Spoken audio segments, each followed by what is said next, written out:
Me too. And we're back. Welcome, everybody. And a special welcome to the new face on the broadcast, Comrade Bazinga. I'll let you introduce yourself. Hello, welcome to the game number 2 of the Ruby Invitational. Hey, Sam. Hey, chat. I'm Pete, aka Comrade Bazinga. Been playing the league for a few seasons now. And that's kind of all the introductions I wanted to do. I want to get into talking about this game with you, Sam. All right, let's jump right in then. Yeah, tell me what you know about some of these players. I know you participate in the league. I'm fortunate enough to just sub now and then, but you know these players a lot better than I do. Yeah, and yeah, I mean, big shout out to Jong Dae. Played like a complete beast that game. Tender Kitty as well had some insane cannon ults. Like I think both mid laners are going to be the key people to watch in this matchup. I think that that what I would like to see a little more from Tender Kitty in the next game is a roaming mid laner, someone who can get an advantage to the game early. You know, Zhang Yi he's the dragon guy. He will choose to kill dragons over ending the game. He also will show up at 6 minutes to kill the dragon no matter what happens. And so I think that the team as a whole needs to play more towards early prio, which they did really well in this game, but they need to think about what happens after they start winning these first couple of dragons and how to carry it home from there. So tell me, you mentioned early prio in the bot lane, and tell me what you know about Tender Kitty's or Kitty Licker's bot side. So last game they played, I know it's Darkin in the bot, who maybe often is not necessarily a bot laner, or will also like go jungle pretty frequently. And so is it? Do you think? And they showed by playing kind of more of an unconventional bot lane pick. Is that because Darkin is maybe not as comfortable playing like straight up matches in the bot, like ADC versus ADC in the bot lane? I heard he has a good Samira. I haven't played against it, but the Swain was a really strong pick. I think if it doesn't get banned, I would see that bot lane again. It was a solid formula. I think maybe they were a little lacking in damage, but his other picks I've seen him play are Ezreal and Jhin, which if you have side selection, you might try and take the Jhin, but also if you have side selection and you're on Zhang Yi's team, he's going to want to take Jarvan first. So I'm not sure if they would mix up the formula, if they would try and take the Jhin away. I would definitely be expecting Zhang Yi to take the Jarvan, but I would more expect the Jarvan to be taken away. So maybe we'll see a Jhin first pick. Either way, I really liked both bot lanes this time. You know, CMSA has a tendency towards enchanter lanes. We see a lot of Jannas, a lot of Namis, a lot of Nunus, or not a lot of Lux, Namis, a lot of Lux. Most played, yeah, that's true. And so both of these bot lanes were out for blood, and it was very entertaining. You know, even the Kitty team managed to get the first blood in the bot. Well, not the first blood, but you know, Swain got the first kill. So I think if it wasn't for a couple of very well played out fights in the bot lane by Data and the Hets, could have gone differently. So yeah, looking forward to this next game. Curious to see how our heroes punch back. Especially the pick ban or the ban phase, because are they gonna try to get rid of some of those pieces that Data and the Heteros just had on their side? Yeah, I agree. Oh, but yeah, my biggest piece of advice for them would be to try and kill Jong Dae, get a lead mid. So yeah, you got to hit the Katarina there with that. And if you're gonna get a lead mid, let's hit him with a ban. So they go for the Cassiopeia ban. Won't seeing that again. Yep. So no Jarvan. I did not take a screenshot of the first bands, but the Ari, the bands. Actually, wait, they didn't switch sides, did they? This is the same. They picked. They did. They picked the same. They lost and they chose counterpick. Okay, yep. That's interesting. So Data was just gonna have to blind pick all night if this continues. Mm-hmm. Okay, the Orianna, that's a good pick. That's like, I'm always okay seeing that.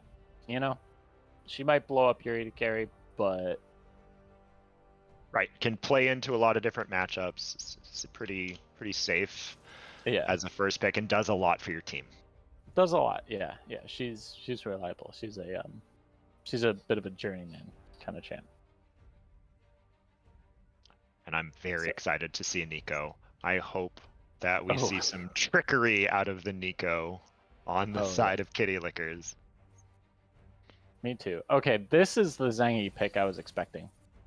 When I saw the Rammus, I was like, what has this guy been doing? Like, his big three over the season were, well, he never got to play Jarvan. So it'd be Diana or it'd be Warwick. Pretty much it. There was maybe a third, but I can't remember it because I never saw it. And he plays like a tanky Diana, so it's going to be pretty farm heavy. It makes sense. Yeah. You can kind of lean into the same idea of like, I'm going to see the right engage for my team, and I'm going to be the one to pull the trigger on it immediately, not have to wait around my teammates. Yeah, I agree. I think it works really well here because last game, since they went the Swain Senna bot lane, they were kind of missing out on like a hyper carry. And if you give your jungler the engage tool, you can have your mid laner play as the hyper carry. So like this Tristana pick here is probably going bot, but it could be Tristana mid. Like it's a very good flex pick. I like this decision here a lot. Which also muddies round 2 of the bans here if they've got to try to figure out what is happening with that Tristana. Yeah. And the Morgana pick, to be honest. Well, sorry, with the Orianna. With the Ori here, we know Morgana's bot. But there's a lot of Morgana mid players in the league, which is a sidebar at best here, but interesting. So Jhin and Juice, when they're not playing Jhin, which I was really much hoping that we would see another Jhin game because I am also a Jhin main. So just looking up, his other most played champions are Jinx, Twitch, Misfortune, Caitlyn. So a lot of champions that have power for priority. Here I would be expecting a Caitlyn with the Morgana just to kill anyone that gets rooted. Yeah, very strong combination. Yeah. Do you have... Well, let's see.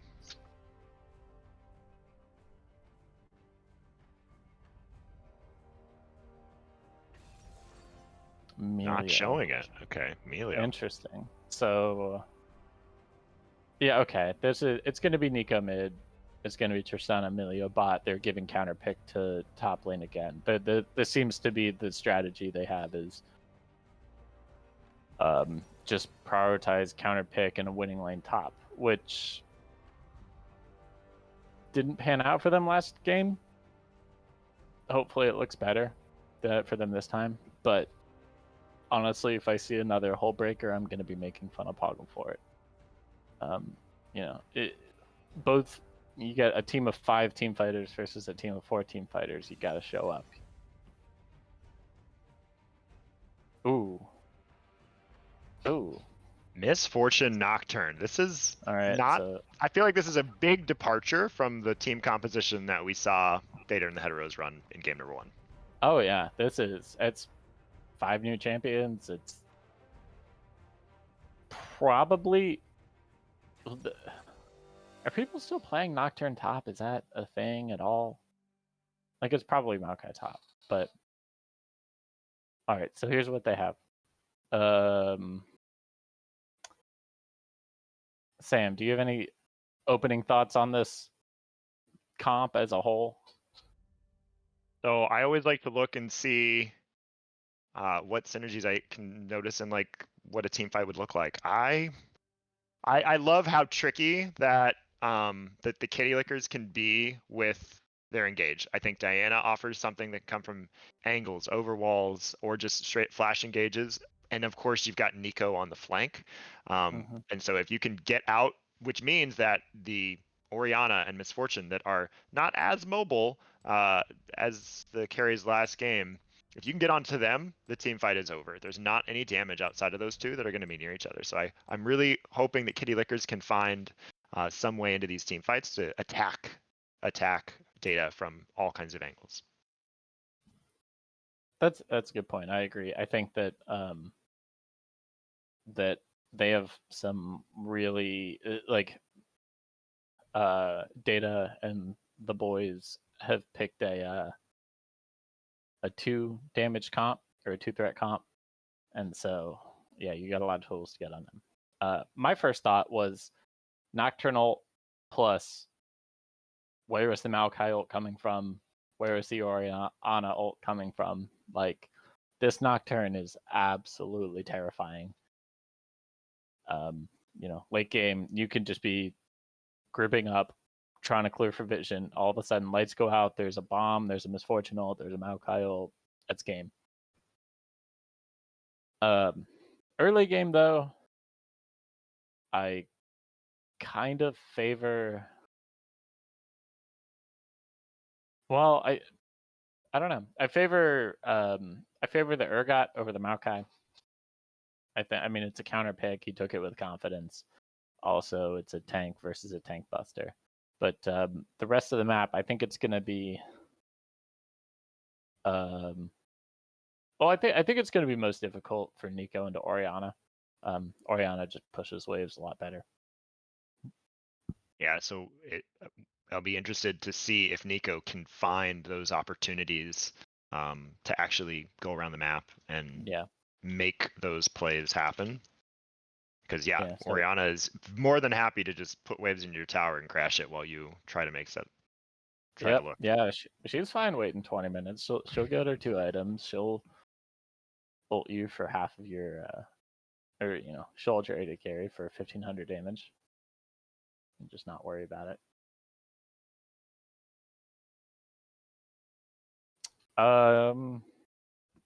It's an option. I mean, I do expect it more from.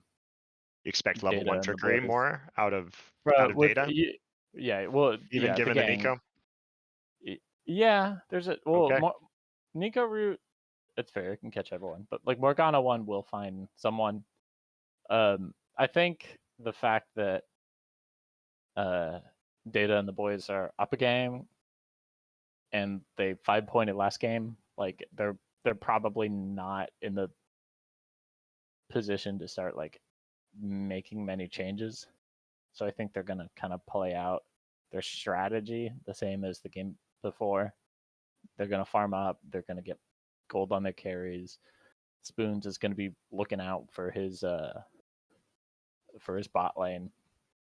There's gonna be a lot of 2v2s or 3v3s. Let's go. You mentioned that you play Jhin. Let's look at a little bit of that bot lane. I also love playing bot lane in game. And you've got Misfortune and Morgana playing up against Tristana and Senna. So how should that match kind of play out?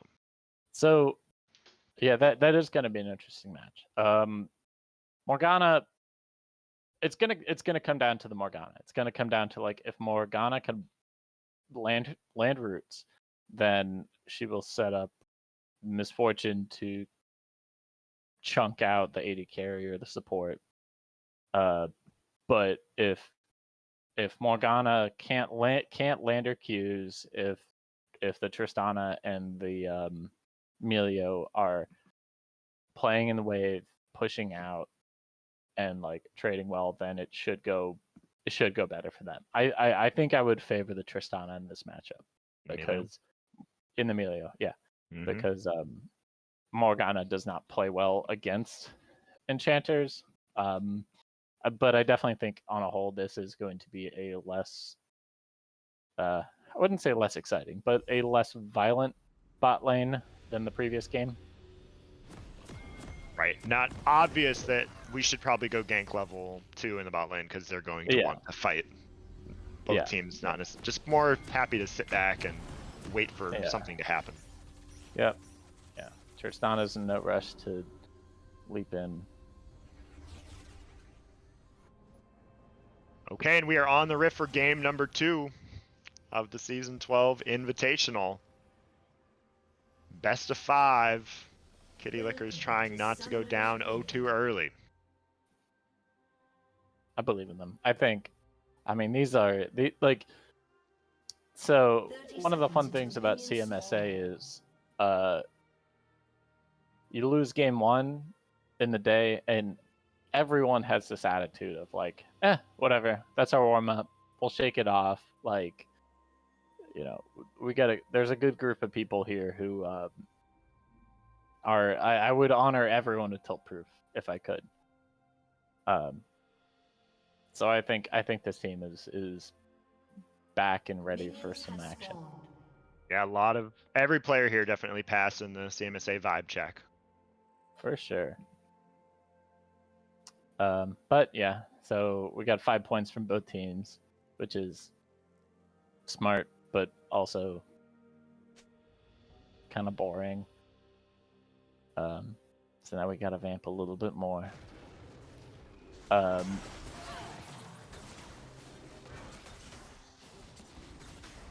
What's there talking about? So, Sam, what do you play? What's your position of choice and champion of choice? So I've been playing since Season 1. I played about 6 seasons of support, and I was a Nami main. And now I have switched to AD carry, so I love the bot lane. Callista is as close to a signature champion as I have. I love Callista. So I like to fight in the bot lane. None of this scaling for me. No, I also am a bot lane main. When I started playing, I was my friend got me in, and he was an AD carry main, so I played bot and I played Jinx. Ooh, okay, good trading. They decide the same thing. We're gonna go right in level 1 and start to trade. That's what I like to see. Yep. It was a really good trade by Poggle, but Data got him on the back end. I mean, this is Maokai. You don't pick Maokai to kill someone, but yeah. But I was a Blitzcrank man for a very long time, and that was my go-to until I switched to AD carry, and now I main Jhin. So I was super excited to see this guy, Jhin and Juice, play Jhin. Did you get to play against him in the regular season? A few times, yeah. A few times. I think I let him have Jhin. Because honestly, I feel like... So, I like playing Jhin in norms, but in CMSA, I wasn't a huge fan of him because Jhin and... Okay, wait. Not to interrupt you, but yeah, Spoon's arriving to the top lane. Just seeing they spot on the ward, but it's just not enough. No flash can save you now, Poggle. First blood going down to Spoons on that Nocturne. That was a clean gank. That was textbook. That was...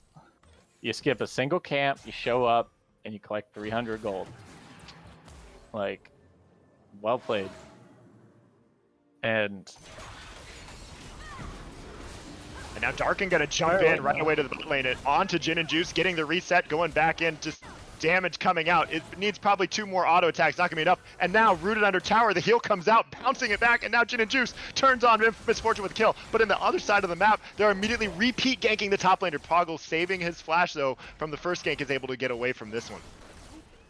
That was very wise of Poggle to to not burn his flash on the first one. Because they caught him right before he crashed. Where is Zangy right now? Oh, he full cleared. He's back now. Poggle's decided.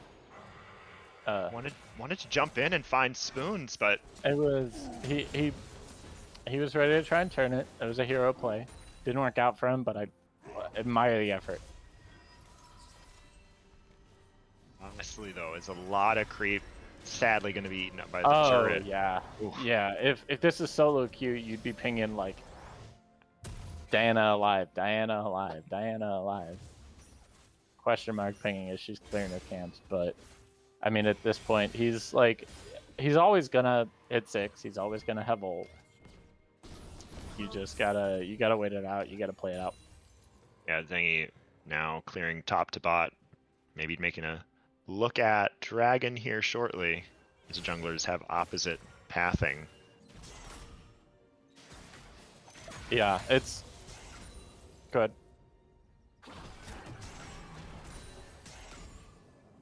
Oh, sorry. So anyway, the Jhin and solo queue is really good at getting lane pressure and generating a farm lead, and then you set up your allies for, you know, a solo carry. Like he's really good playing with, you know, your random Yasuo mids, your Katarina mids, whatever. Like you can just help someone else carry the game. But in CMSA, it's, at least in my experience, I've found that there's a lot more people playing towards bot lane, and so if you're not playing like a Jinx or a Tristana or a Misfortune or someone who can kill the entire team by yourself, then you end up struggling. You know, if you're a Jhin, like, so last game they had kind of this issue of at least at the start it felt like, of Jhin playing towards, you know, supporting the rest of his team, but right. They had like a split pushing Gwen who wasn't really doing anything in team fights. It was kind of felt like a one carry threat of just the Cassiopeia. Oh no, Poggle again. Oh no. And still without flash as Spoons arrives to make this a very sad day for Poggle. Jeez. That is not a good look. That is. But Zengi right there to immediately say, okay, let's start up the dragon then, if we're gonna commit your jungle for a third gank top.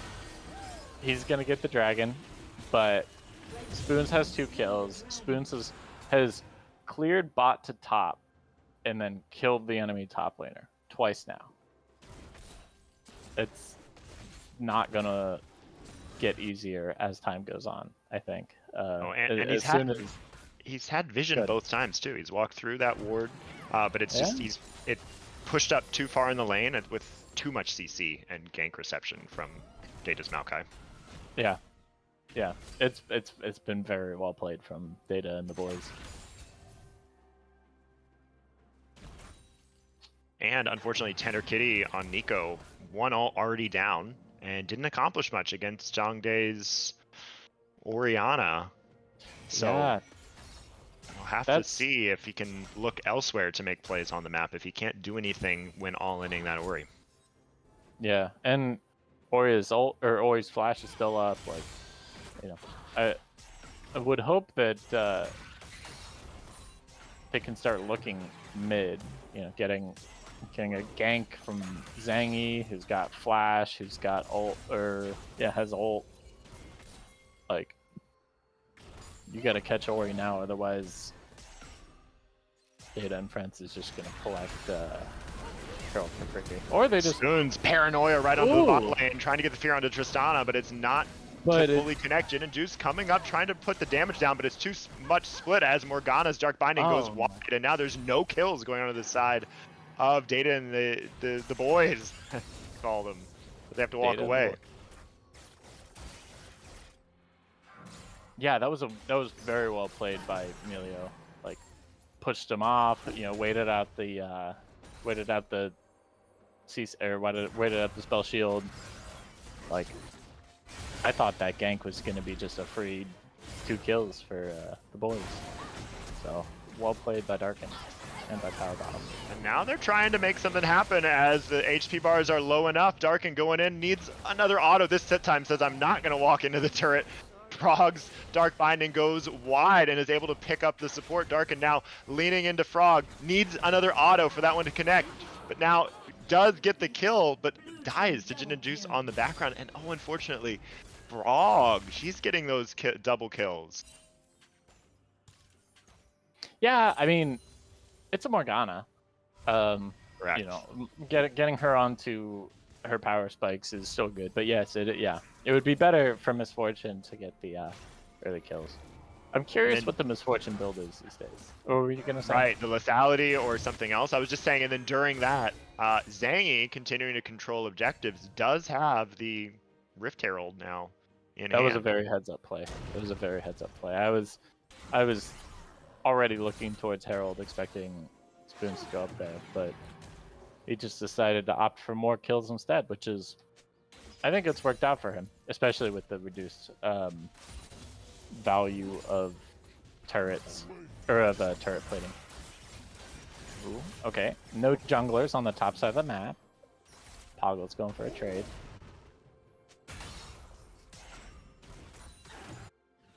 And look who's back now for another gank. Spoons arriving off cooldown, it would seem. Goes right in. Fear does not connect, but here's a counter gank from Zangy. 3v3. The dark. Oh, what a good ult. Lands pig ult though coming back. Zangy now rushing in, gonna take out Darkin, and now Darkin jumping in himself, rooted, but not quite under turret. Gonna live.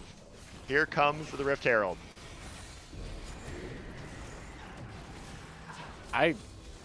God bless Zangy. He just walked in from lane, was like, I'm gonna stop this gank. Baiting it out with the Zanya's going golden right under turret and then collecting a kill onto Zangy. What a great play.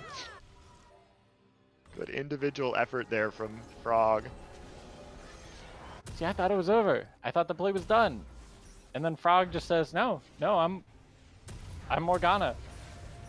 You talk your shit, you get hit.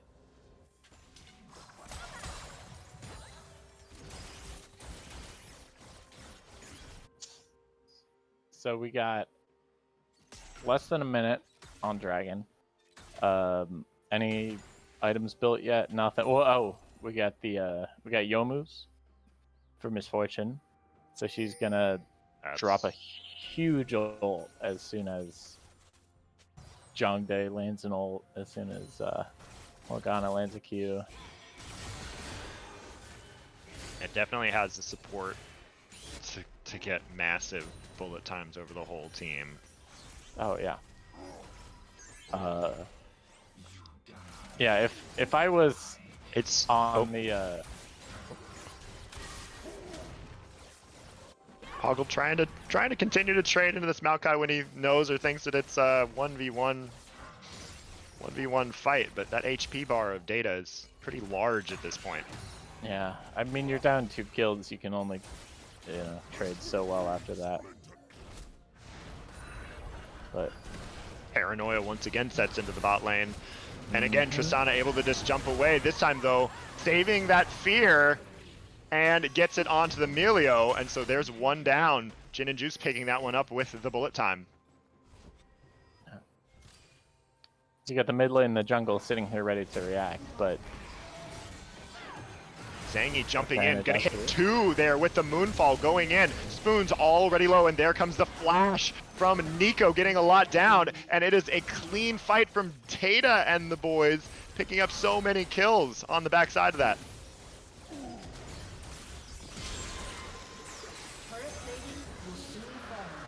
Goodbye, as Poggle picks it up with his Fear Beyond Death. The ultimate of Urgot cleaning up Data. I love the scream emote. It's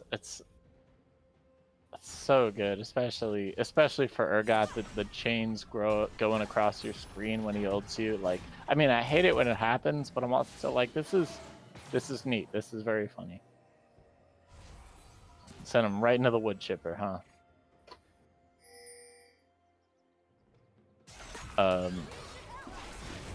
All in coming from Darkin, flashing the dark binding going forward, and now just going to be able to open up, and a Jin just hits the W reset, jumping forward, getting the shutdown, and now he has yet another one all the way around. So low HP. Frog trying to do something, flashes away though is Powerbot and Barbie, and Spoons thinks he knows where that Tristana is, finds Darkin.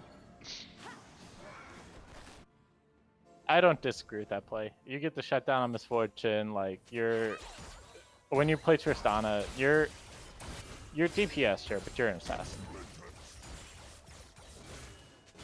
you gotta get your gold any way you can. If it's not on minions, if you're gonna get killed pushing wave, then you're gonna solo ult the AD carry.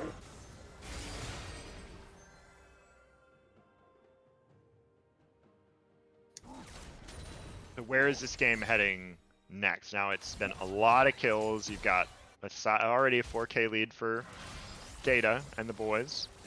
So I'm looking out for item power spikes. What do we have right now? I'm thinking once Tristana gets her second item, she's gonna be really strong. When she gets her Phantom Dancer, then she'll start really chewing into people. I'm curious what item Chef Zhang's building on Diana. But they decide they want to brawl over this Rift Herald, but unfortunately there's just too much damage coming out of the side of Data and the heteros. Zhang, what a great single effort by Poggle though to try and get some answers back. So only one person coming away. I thought it was going to be more decisive than that, but only Zhang lives from that top lane skirmish, and in the bot lane I missed what happened. I'm assuming there was a dark binding and a bullet time involved though. Looks like Tarkin says I'm not done, goes right in onto Frog, hits W reset again, but it's not enough damage. Damn. Yeah, that's what I was just saying. Tristana, she's gonna need her items before she can start deleting people. Oh, okay, and so yeah, she's just got the one right now. Yeah, I'm looking Moonfall forward, and that's my holes here. There's a shutdown onto the support. Powerbomb and Barbie also here. Looks like they can just try to give this kill over. Tender Kitty grabs it.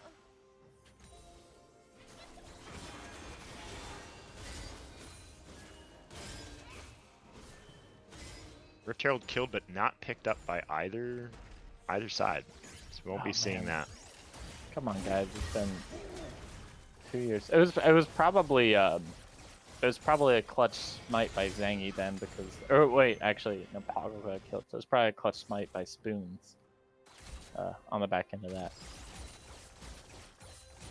But what do I predict coming into the rest of this game?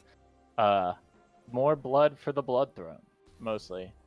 This has been a violent match. People are not going to build defensively here, except for the top laners. I mean, so Zhang's going to watch her mid laner get killed in bot lane.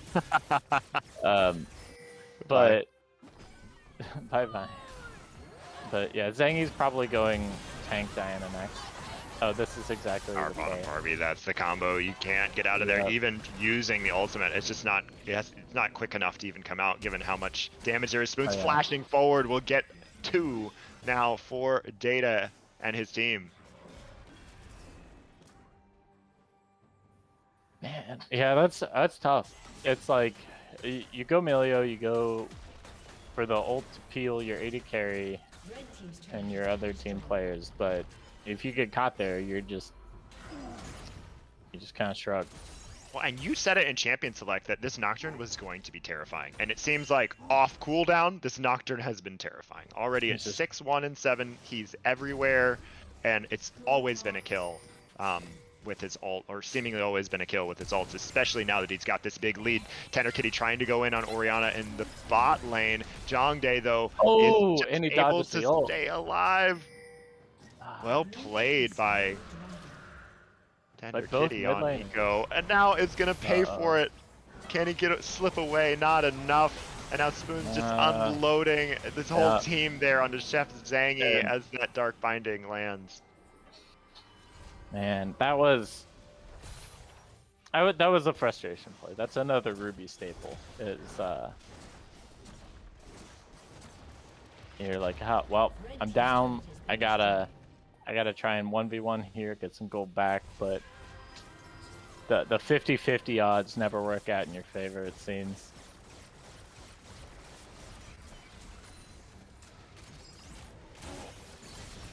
Trying to catch Poggle under turret perhaps with that ult, and now Poggle just trading back. Yeah. Yeah. When will we see these top laners involved elsewhere in the map?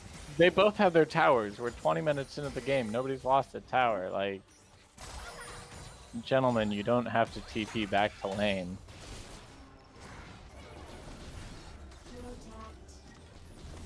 And now maybe we will see a top turret fall soon as Frog making her way up to the top lane to at least add some vision to it. Poggle finding data again, but now you've got 3 members nearby. Spoons Morgana on the follow-up. Forcing the flash out of Poggle, but now as Fourth arrives, you're gone. Alright, so let's see how they handle this Baron setup. Data and the heteros are just playing so well around the map, and look at that! Paranoia goes down, no vision, and immediately followed by that command attack, command shockwave from Orianna to just erase 2 members of Kitty Lickers, and now you've got an uncontestable Baron. What a great use of those 2 ultimates.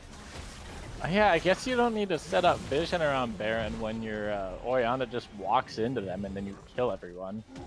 That was very well played by the team. That was some coordination. They must have been practicing. That's good. The one group I saw playing together before the games today was the Tender Kitties. I was gonna say Chef Zangi and the boys, but that was because he was someone hosting the lobby. The Kitty Lickers. The Kitty Lickers. Yeah. The tender Kitty Lickers. And they're not looking like they're on the same page. I hope they can turn it around, but it's looking tough. Yeah, at this point you're hoping that maybe you can farm some shutdowns and stall out the game, but at more than 10k gold already at 20 minutes, that is a tall order. Especially with Orianna, she can just use her orb as a free vision ward. Like, yeah, it was looking like Zangi was trying to get a Diana ult in there, but yeah, they're looking for a flank on the top. Now they're blind. No way! No way! And Poggle falls. It's just one dark binding, and in that time you are completely gone. Such a lead here. That is their tank. That is their top laner. He's been tanking. He's been building tank. Oh man, this is not looking pretty for. And they continue to just push that advantage as they're diving now right into the turret. There's 3 members of Kitty Lickers there. They're going to try to make something happen under turret. And now the whole team, though, just ignoring it and charging forward.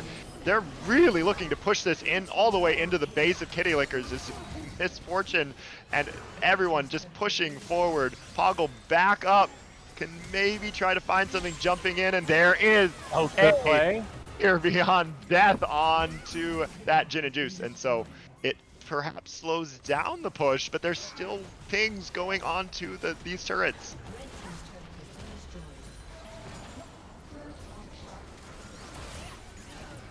Right, 3 members of Darken diving into the back to try to take out Spoons, doing no damage in the process. They're all just going for it. Poggle now having to limp away. There's just it's just a stat check at this point as they've fought valiantly, but they do not have the damage to take down the members of Data and Heteros. It's too late in the season to play for KD though, boys. If you die and if you lose and you're still alive, you're not a team player. You gotta play this out. And they all certainly are. He's so low. Oh my god. A potential game 2 loss right then and there, barely, thanks to their base defense. Diana can do that? That was crazy. I mean, those are some. Nico getting the kill off of the Hextech Proto Belt was very spicy, and the Diana DPS there was crazy. Gotta love these guys. Tenacious. And there is there's that combo that like you said, seems like maybe they were practicing. It's so very not very technical there after the initial CC. The QR true combo. Absolutely brutal. 3 dragons to 1 and a 13,000 gold discrepancy between these two teams. All right. They were trying to end it quick. Let's see if maybe that opens some sort of door for Kitty Lickers. So at no point this game have our red boys fought as 5. This is the copium angle. Is we get all 5 of us together, we get an approach. Like, I think this is it. Hey, Zangy looking forward onto Spoons, patiently waiting out the spell shield, getting something going, but there's just no. Gin and Juice comes a little too far, and the fear, it does not connect thanks to that dark shield or the black shield, but excellent Fear Beyond Death landing from Poggle, but here's Data on the back line. Are they going to really looking to re-engage? The answer is yes. Spoon's diving in with that ultimate. Now everyone is the brouhaha going down as Tender Kitty hits that Pop Blossom on to so many members, but it's not enough. And you see Frog pushing forward and hitting Dark Binding after Dark Binding. Data is unkillable now as the very tanky Chef Zangy trying to get away. Has a little bit of appeal coming from his teammate Poggle. 2 members alive. They're trying to tuck tail and save this base. What a fight from both sides. Not giving up. God, what a good catch on the Misfortune, and then just the heroics to turn it back around. And now they're gonna look to end, but not if Poggle and Chef Zangy and the team members coming out of base have anything to say about it. And yes, Tristana is up, instantly taking care of that Morgana. Gonna have the reset. There's an Urgot ult. Are they gonna be able to claim more? Zangy and Power Barbie pushing on while the rest of the team plays base defense, but now here's Gin and Juice landing. They didn't have the DPS to take it down. And now Tender Kitty gonna have to just walk away. Okay. They're not playing like or fighting like they're 10,000 gold behind. 15, almost 1,000 gold behind. No, they are here. This Urgot is online. He's ready to crab rave all over you. Is he gonna? There's no way he's looking. Start to chase down. Big Misfortune. Bullet time though, chunking out those HP bars, and now Spoons buying some time. And now they're trying to get away. It's 2 very tanky Chef Zangy, very tanky Poggle as they just continue to push on this. Almost up. Urgot ult is up. That's what we're looking for. Is Morgana going to get there? And there it is. The suppression, big shutdown going on. Poggle just raid pause mode here. Now Gin and Juice trying to get away. Darken though. Is he going to hop the wall and go in? He's looking for something. No vision. If you're not going to do it now, why'd you pick Tristana? You have to go in. Oh, Urgot, that's fine. Andrew's still playing up in the face, ready to go. What a chase. 3 game-saving Urgot ults in a row. I mean, God, if they hadn't picked Nocturne there, that would have been Baron. Like, it's unfortunate, so far behind, because you're right, it's hard to do anything off the back of that, given the frantic state of your base right now. So it gives Data a chance to kind of reset, say, hey, we're 10k up, let's play a little bit slower perhaps and finish this game off. Let's buy, let's breathe, let's take Baron. It's going to be tricky for them to do much about this.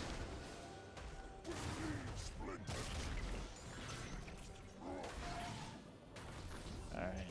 Half HP, I mean, no vision. This is one of those. Yeah, you gotta. It's hard to do much, but it's like you're giving up Baron, and you have Soul spawning, kind of an all-in-one breath. Yeah. It's like they are.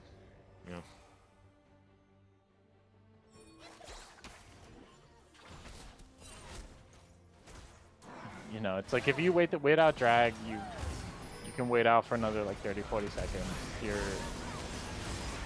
Or you just fight him now. Nocturne ult goes in. They're saying, okay, we're going to try to end it right now. MF ult going in. Darken immediately going to go down to 1 ult in that queue. Big moonfall, though, from the Diana, trading back some damage. Poggle is the man to watch, and now he's all alone. And there's with no ult hit. And a Quadra coming out of Gin and Juice, able to pick up 17, 5, and 6 on Gin and Juice. This man put the big boy pants on. He was like, I'm the fastest gun in the West. I'm gonna win my game. A decisive game too. They jumped out to a big lead.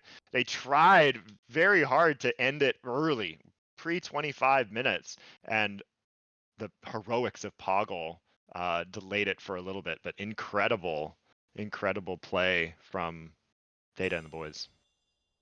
Just smothering. That was a very good. It was just Nocturne, ult spot, Nocturne, ult spot, Nocturne, ult spot. You misfortune ults, the Morgana ults. It was very well executed. Yeah, a lot of great plays, and of course Gin and Juice, as you pointed out at the end of the game, with massive amounts of kills, KD coming in, but Spoons enabling all that with the repeated. Well, I mean, it seemed like at the start of the game it was all about Spoons coming back to the top lane, and then getting that ult. He decided, nope, we're only gonna send it bot lane's way. Yeah. Oh man. Yeah, it was. That's a good idea. Spoons That's good. to interview. Welcome, Spoons. Congratulations on that game 1 win. Thank you. How does it feel when you just unleash darkness on the entire enemy team? It feels good. I know they played well with their TPs last game, and they can't really do that against Nocturne, so...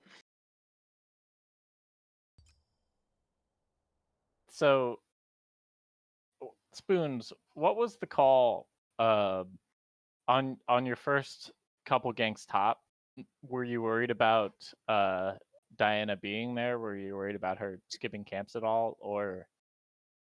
No, because I wasn't too worried because I skipped Gromp, so I know Diana, just like Nocturne likes to full clear, so since I skipped a camp, I knew I'd be there early. And it also kind of figures Diana has a lot of AoE cleave. She likes to start red side, so I figured we'd do opposite side pathing. That makes sense. Well, okay. What about actually this one came to mind when right around 8 minutes after y'all had gotten, I think, your second gank off top, and enemy team had just gotten dragon, and I was like, oh yeah, you're definitely gonna go top because like you're gonna have ult first, you're gonna go just get this herald. What was the call and the decision to go bot instead and get that double kill?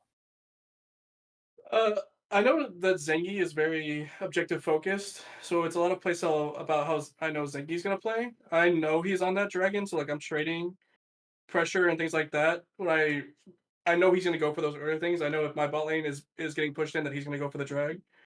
So I knew that I could get, the early back off and be there, and he would be gone. So it's I like to trade pressure for objectives, especially whenever they're not important, like the earliest objectives. I think you've seen in both games that I traded first drag and got every drag after. And that just, helps me keep control of the game. My last question for you: if you have at the 22-23 minute mark, you guys have just taken bot turret, bottom inhibitor, and a few members of the Kitty Lickers were down, and you decided it looked like we're gonna go for the end right now. And whose call was that to try and end the game? And when you were unsuccessful at that, did you have any nerves for possibly throwing it away after missing that opportunity? I don't think we ever felt like we threw it away, but it was it was definitely not my call. My team is probably laughing their asses off right now, but it was definitely not my call to stay. I was really asking us to, like, we knew we couldn't end there. Like, there was no way we end there. We knew it, and we kind of forfunded a little bit. Pushed the limits. We did begin to worry a little bit when we threw it a couple times in a row instead of just once. And they could potentially have gotten a Baron, but yeah, that was us just having a little bit too much fun, I think. You heard it here first, folks. Division in the ranks from Data and the boys. The comeback starts now. Well, congratulations again on game number 2, and I definitely hope that you continue having fun going into game number 3. Well played, and hopefully you can close it out. Thank you. Thank you.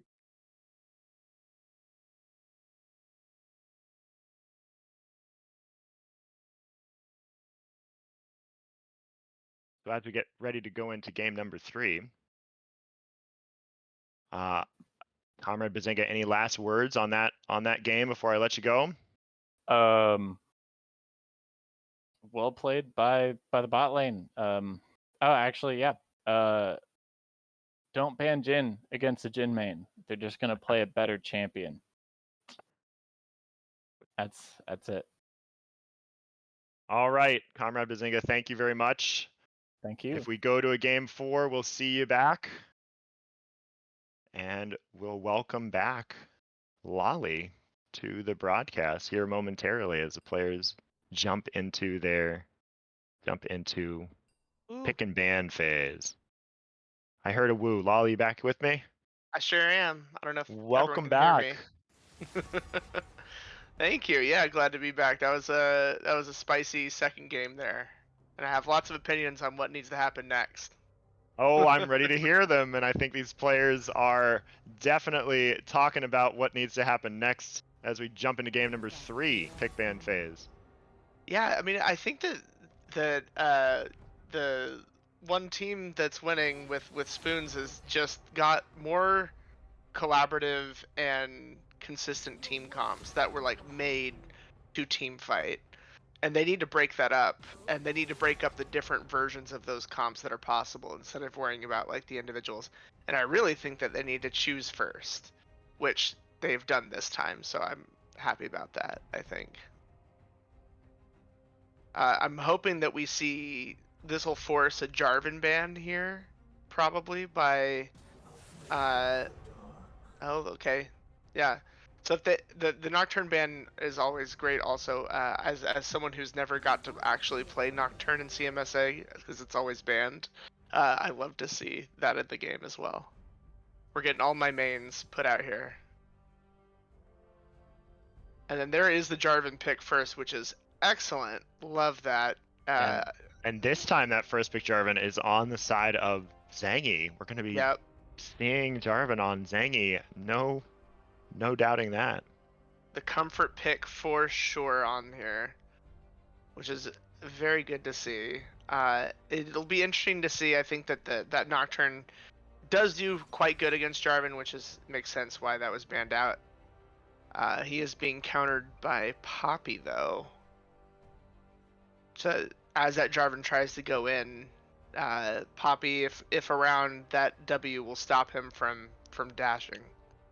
Yeah, and if you're coming into a game against formerly known as Professor Zangy, now he's a chef, of course, then you have to be ready. You have to be prepared for his Jarvan if you're willing to give it over as first pick. So I'm sure that Data and the heteros, Data and the boys, has something prepared.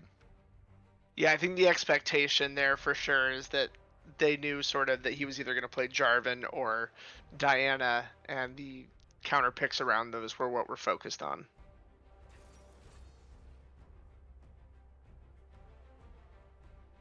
Nautilus coming out. Hopefully some explosive then fights happening in the bot lane around that engaged support. Yes! Can also do a fair bit of roaming. I love the cheer for Lilia.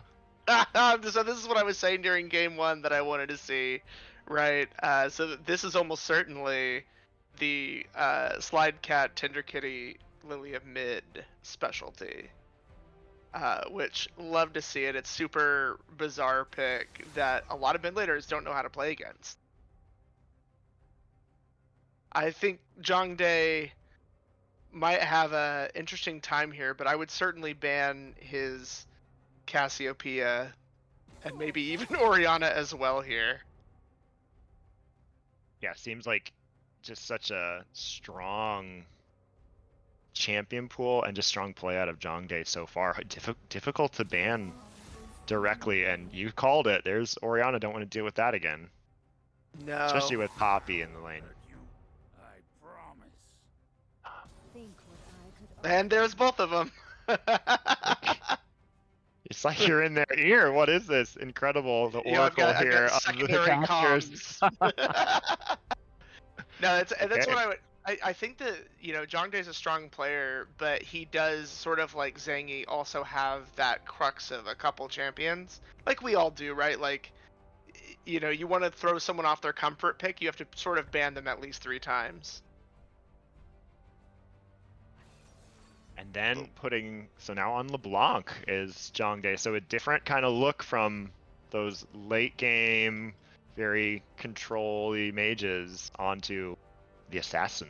Yeah, I'm liking the look of this comp on the side of the Kitties way more. I think they've sort of discombobulated their really like oppressively strong comp on that last one with the Misfortune Oriana Nocturne was crazy, and now we're starting to see the Wombo coming out from here with the Jarvan, the Nyla, the Kennen, and that can be all set up by the Nautilus Engage. So I think this will be really, really interesting.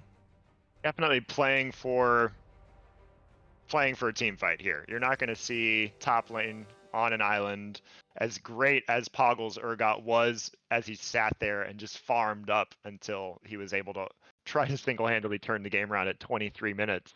I anticipate him coming into fights a little bit more aggressively this time.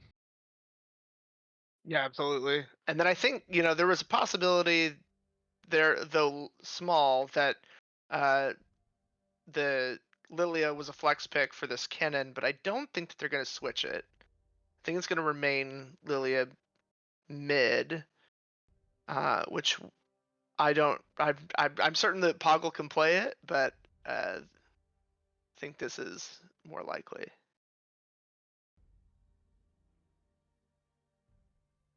And that Shin pick is very good for potentially saving some of these engagements from being too nasty, but.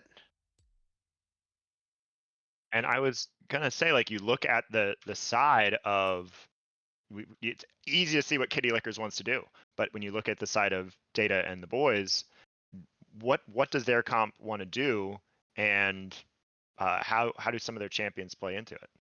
Yeah, and I think like one piece of information that's pretty important is that the Shin ban from game 1 didn't happen this time, so I think that they had it prepared, but now it's coming forth because they needed to get rid of that Cassio and Oriana, throw Jongdae off his rhythm a little bit. So maybe there's going to be some nasty Shin plays to be ready for. I'm excited for it though. I think that we're going to have a series now. I think that the Kitty Lickers have drafted really well. I like that they're on some of their comfort picks, and I hope that they can perform for all of us watching on some signature champions here. Seeing Absolutely, yeah. The Jarvan, the Lilia. I don't think I've ever seen Zangy actually, or never casted certainly with Zangy on Jarvan. Most teams know to take that away. Yeah, we were seeing it. I think he got to play it during like an ARAM or something during one of the special games that we did. I made the same comment, like, I don't think I've ever actually seen him play this champion. So now we'll know if it was worth us banning for the last several years. No pressure. Imagine underperform, and it goes from 100% ban to 0% ban before the January deadline to register for the next season. It can happen in a blink of an eye. No pressure, Zangy. It's only a game. It's only a potential elimination game, and you are on a signature champion. We're looking for you to perform. I'm sure he would much rather be on this pick than many others, though. So talking level 1 shenanigans again, this is the time where now it's like, maybe you try something, especially if you're on the side of the Nautilus Lilia. I feel like that's such a good early game team fight to be able to catch someone out like that, and the Lilia damage from that passive is absolutely nuts. So you can't underestimate how much damage that can do in a level 1 team fight. Love to see these two teams scuffle early for that as well. But it's been a clear 5 points so far. So far. Well, key words. All right, so as we about to jump into the loading screen, we can look at some of these skins here. Yeah, I'm also curious on Summoner as well as the keystones. I feel like are going to really be indicative of what these people are trying to do with these champions. One of the things that I saw in the last game was that Misfortune first strike. That was what was carrying a lot of the damage there whenever those ults were happening.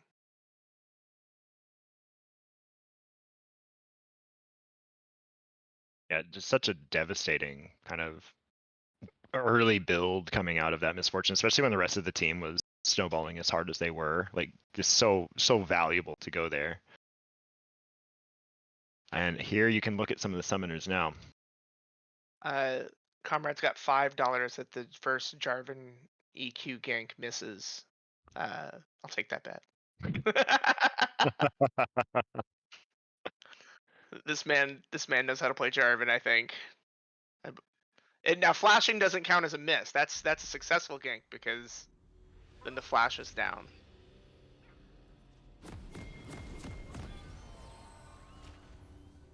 Okay, they're onto the rift for what could be a potential elimination game. Game number 3 here with Data and Heteros up 2-0 versus the Kitty Lickers, who have managed to draft their way into some comfort picks. It's going to be, if there's one thing I know for sure, we're going to see a lot of kills coming out this game. Both sides, both players proving that they like to fight, they like to brawl. Welcome to Summoner's Rift. It looks like it. This is what I expected. Gank through the bottom here. They're excited to do a level 1 fight. Nocturne hook? Or they found it. Are you Nautilus? trading flash? There it Flash? is. No flash here from either side. Strong play as they decide to go for it. Crystal ball so I can stop spoiling the games before they happen.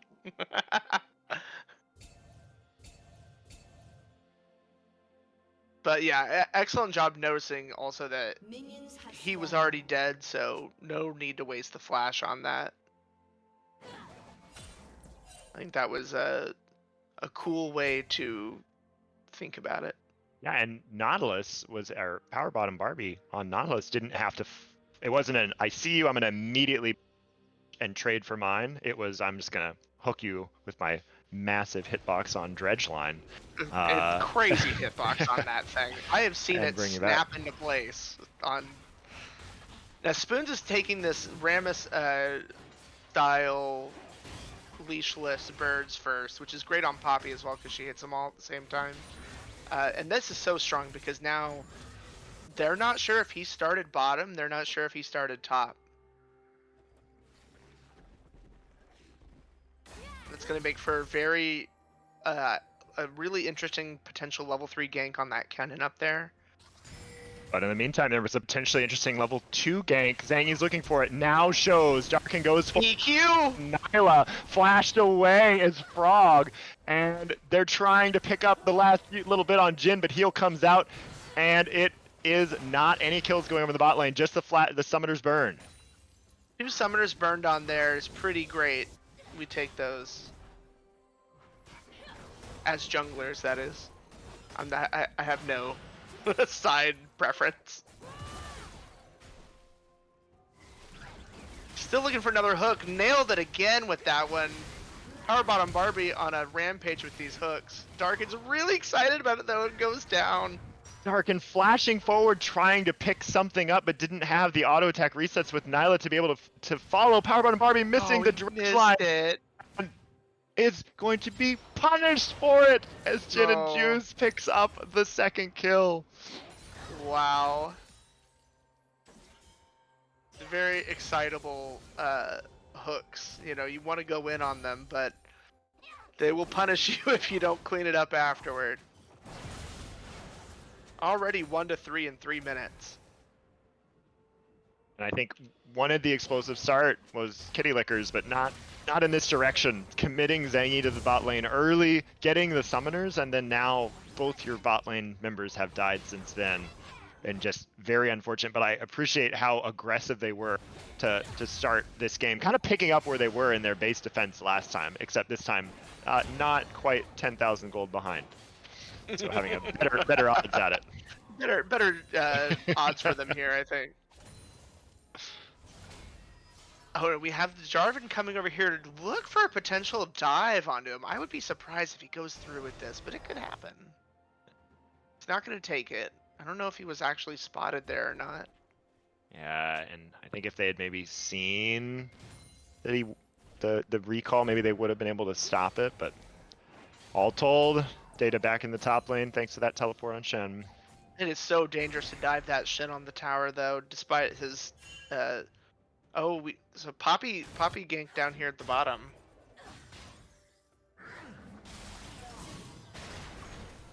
Oh, and it looks like she's not gonna quite be able to like make this happen here. Almost down on power bottom Barbie, and she goes down just barely. Another kill then going over to Data and the boys now sitting already ahead with those first 4 kills. But I know that Kitty Lickers is still looking to try to make plays happen, especially with Zangy in the top side jungle. But Spoon's coming, continuing to just gank over and over. Tender Kitty now trying to get away. And not a lot of HP, but both flashes coming. You have the team Poggle trying to come down and assist. Tender Kitty buying so much time. Gonna be able to get away. And Poggle perhaps saving his teammate there, making him second guess any sort of a chase. Barely just being able to get away with the Lilia there. Every time she hits with her ability, she stacks that movement speed buff. Super hard to catch her. Going on, hitting the damage and the stun, and here's Chef Zangy now. Gonna try to make something happen. Data thinks he's in trouble, so going forward, trying to get it on a Poggle, but does not connect with the kill. So Chef Zangy trying to match everything. Oh, Poggle away with Jarvan, but here Poggle re-entering the fight, getting the flash. Nice. Spoons not able to finish off Poggle. Chef Zangy continuing to push forward. This is exactly what they needed. There's the knock up onto Spoons. Poggle kiting it out, and look at that. Spoons could not do anything. 2 kills there with no HP bars. Great turnaround onto that Poppy, who thought he was going to pick up an easy kill. Well, and Zangy already, 1, he knows the champion really well, and 2, he had a fully stacked Conqueror, and so he knew he was going to be able to win that fight, and Poggle, all he had to do was sort of wiggle around there a little bit to make himself look tasty. And now Lilia showing the 1v1 power of Lilia versus Blanc, who has to go away, but steps just a little bit too close into turret and getting baited by that shield of man, it's so hard to not, remember always Stand think United, about the Shen ult. I was like, wait, there's no barrier there. It's Shen ult coming in. There's another man in there. I imagine he was just sitting there on comms going like, hold, now. Really did wait for the last moment to see him under turret before saving his ally. Excellent long range assist there for Data. Oh yeah, then it seems like this is something that he is comfortable on, as they banned it on him on the first game. Everyone's letting each other play some signature picks, and I'm here for it. Except for maybe Zhongdae. Who got banned out quite a bit in that second rounds. Okay, so now you have both junglers. Poppy looks like they're going to commit to pathing towards the top side. Zangy seems like he wants to try and do something around Dragon, which has been a theme of his. He's certainly going to want it. Gonna play patiently. They look for Lilia in the mid, though. Yeah. This is a level 7 Lilia, but not with much mana remaining. Zhongdae trading back a little bit. Even 2v1, the amount of damage that Lilia can just put on. Zangy finally having to leave the bot lane. Jin and Juice perhaps recognizing that they're weak side and playing safe against this Nyla of Darken and Power Bottom Barbies. And that Darken is now Nautilus. on 6, so they're especially scared of making sure that they don't overcommit to something while he's the only one with an ult down there that can easily turn the tide of any fight they have. And Dangy, knowing that his bot lane is strong, starts up the dragon.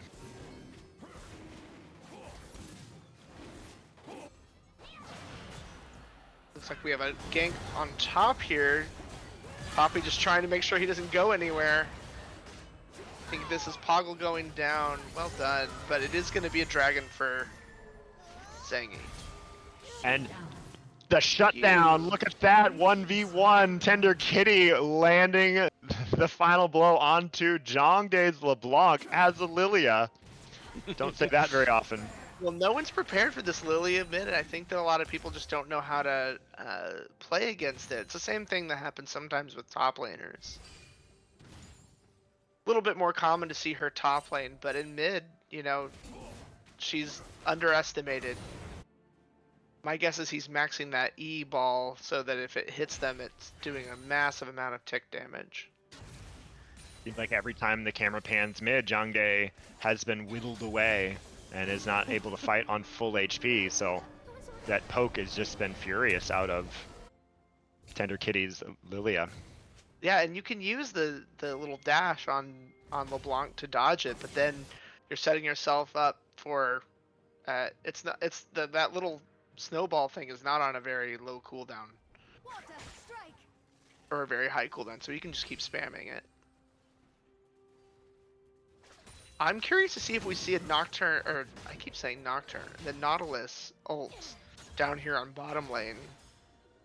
But I see Poppy creeping down there as well. So we might see a fight bottom if they try to go in. They've spotted him and are running away. Collapsing. Dredgeline this time connects for Power Bottom Barbie, and Jongdae saying, I'm sick of the poke. I'm going to go in on you right away. See if I can get your HP bar. And now Lilia on the back foot. The other thing that I think is missed by a lot of mid laners with this Lilia idea is that if you stand in the middle of your wave, which is what mid laners have been largely trained to do, the splash damage on that ball still hits you. Even if it just hits the minion in front of you. You're gonna see a cannon ult here. He knows he doesn't have the damage yet, but maybe. Just trading back, putting damage down, and now Zangy's Jarvan going in. But meanwhile, in the bot lane, we have an now flashing away from the engage of Darken and Power Bottom Barbie and getting a lot of damage back. So immediately burning everything to get out of the lockdown of that Nautilus. And now Power Pop Bottom going in. Oh, not quite enough with that ult. Power Bottom Barbie definitely illustrating the power bottomness of his support pick while standing in front of his mans to make sure that he doesn't take any Lucian ults. Oh, just right outside of that tower range. Playing it perfectly, and also the Zyra root right as Power Bottom Barbie hits anything onto Jin and Juice. Just immediately ready to stop Nyla's forward progress. We have the first mythic coming in on Jarvan. Looks like Gore Drinker picked up from him, trying to be a very, very tanky boy for the rest of his team to play around.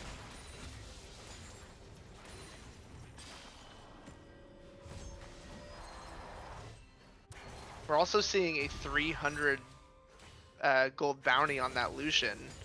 So if you're Zangy looking to pick up some more money, that's a good place to go find it. And since there's no neutral objectives remaining that are up, that could be what they look to play for. Spoon's is very What are you doing? Yeah. For Spoon's looking for something Wants- here. wants to find him in his jungle. They don't know about Spoons. Is there going to be some sort of a collapse? Not quite. I don't even know where he is. They need to get some more vision in there. There he is. He managed to stake all the way down, and Power Bottom Barbie perhaps with that nicely placed pink ward finds him out. Had a little sense that something was going on.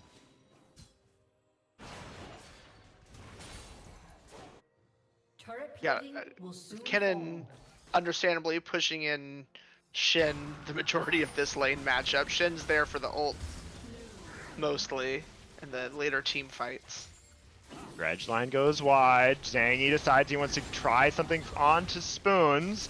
Spoon says, nope, you are out of here. Keeper's verdict's away. And Tarkano going in singly as Nile is not going to be enough. And now, you're right, Shen ult is arriving, as does the teleport of Poggle, trying to turn something around. But both sides going in. And now Trick Zangy picking up a shutdown in the bot by diving all the way into Lucian. Finds the kill now. Going to try and get away. But you've got one member playing the zone defense. Flashing, taunting forward. Zangy has too much, but he's getting shut down. The mobility not quite enough, and now the pings go down, and with a Zyra it becomes easy to start that dragon. What a fight. Here's the chaos that we remember seeing from game 1. And it's not over yet. As Zhongdae's gonna go down with one more shuriken! No auto from that cannon comes. And Tender Kitty finding another shutdown on to that. That burn is gonna take her out. And Frog, you are down. Is there more here, Tender Kitty? What an incredible too much. Yes. 3 kills. Lilia, what a play by Tender Kitty in the mid lane. Yes, ma'am. This is why we banned the Lilia against the Tender Kitty. Although I don't. I just hope that I get first pick. Because I want to play the Lilia. Just like that, it's turning around, and now Kitty Lickers have the dragon attempt. What heroics there from Kitty Lickers to fight, but the fight's not over, as Tender Kitty now starting to do some damage onto Spoons. Zangy securing the dragon with Smite, while both sides trying to get here to this fight. Chef Zangy trying to get away, can't quite do it. The zoning ultimate comes down from Frog, trying to keep things away, and Zhongdae finally falling. Double kill on Zyra. Oh man, they really went for that after the play was over. I'm glad to see that they've dispersed it finally, but go back and spend your gold. Fight another day. Oh, she's staying around for it though. I bet she goes on this. Tender Kitty finds some juice already. No damage over time needed. Just burst here coming out. That Lilia. So much damage. That is going to be a big problem and a very fun thing to see happening coming up with this itemization on Lilia that is about to unfold with all of those kills that were just picked up.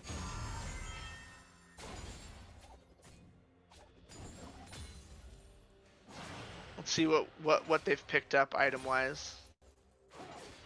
Surely there's some spikes that we've seen, because so many shutdowns going over to the side of Kitty Lickers in that last fight. Yeah, I absolutely expect to see a lot of big spikes come out. I think that we're not able to see the items just yet. Hopefully we'll get those up in a second. Poggle looking to go in, but don't be too far forward as Spoons is here. Ult, slicing Maelstrom comes down, simply trying to buy time. He's got a teammate now teleporting in, but it's not enough. Tender Kitty arriving, not enough to save his life, but the turn has arrived with Chef Zangy 1 for 1 now. They're not going to likely get anything more. Yeah, excellent teleport in to help secure some of that.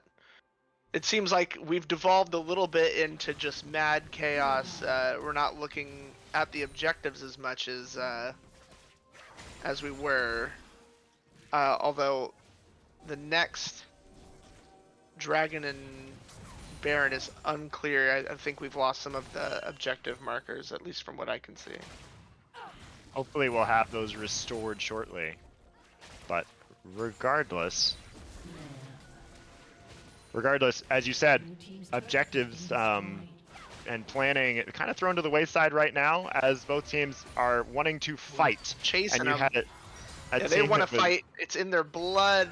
We're gonna see an ult here. She's gonna W on top of her while she's sleeping. Shen ult, run! saving the day. Jongdae trying to do some dancing, but the AoE from Tender Kitty is just too much. Picking up one now, gonna try to just kite out this Shen who cannot turn on him. Chef Zangy going in, putting so much damage onto the Zyra who's shut down. Everyone now, they're just kiting front to back, taking out Data now is next to fall. They're gonna soon set their sights on the back line. Jin and Juice and Spoons trying to get away. And this is exactly what I wanted to see from this team from what we saw the last time. It feels way more cohesive for this Blue Side Kitties team fight, and I think it's paying off in dividends. It's a 5v5. The 5v5 is not something we got to see in game 1 and 2 until the end, but both top laners, obviously the Shen is able to come down, and Kitty Lickers is making a point to send Poggle down. Before this turret falls, though, they're going to find a stun up onto Power Bottom Barbie, who's trying to get away. This time, Dredgeline goes away. Excellent save. Saves his teammate now. There's a teammate coming down. This is, again, devolving into everyone. Here, Bald Spoons going on into a spree. Data trying to come forward and finding the flash stun, taunt, excuse me, onto that Nautilus who falls. Oh man, yeah, just everyone just really out for blood, but I'm not even sure what we're getting as a result of that. I don't think the dragon's up quite yet, but hey, fight's a fight. At least we had a turret taken on the top side of the map, so there's some sort of a compensation, and the gold remaining very close, just like these fights have gotten. Yeah, it's definitely a really close game. We're only seeing about like 1k gold diff between the teams right now.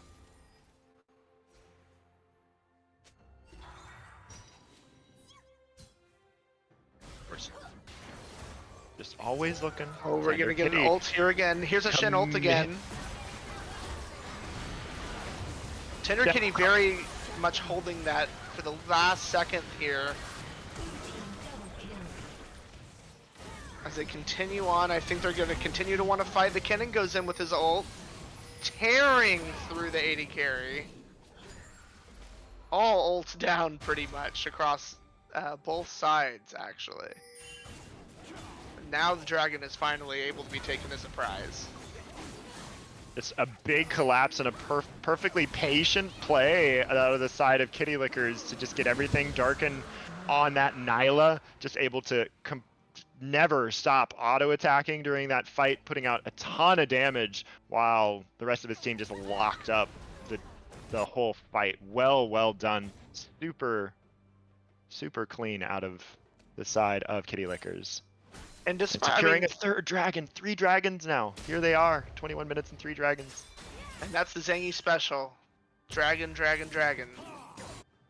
But now we've started to see that it looks like this Lily at this point now has a 700 maximum gold bounty to go after.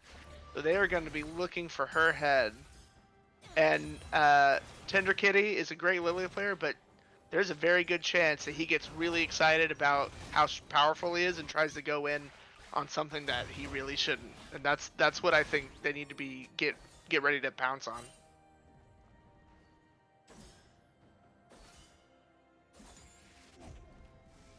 Both sides, they need to put their 4 members on the top side of the map to secure vision around Baron, which kind of feels like the next major stepping stone for both teams to want to control here. And I can't see it, but just because of the indicator, it looks like Shen has Heartsteel because it looks like the little icon next to Kennen was showing up. So he might be able to start stacking that up and become a big nuisance when it comes to that ult. I'm surprised we're not seeing more anti-shield stuff coming out from yeah. the Lilia going Shadow Bloom. I'd expect is a must, but she's itemizing for the lane that she's in against that LeBlanc.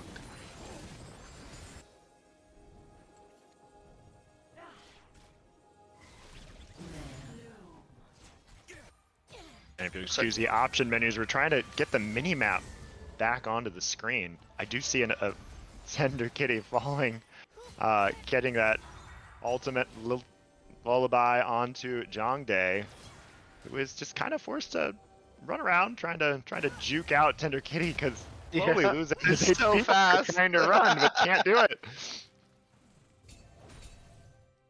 And she's gonna back in that bush.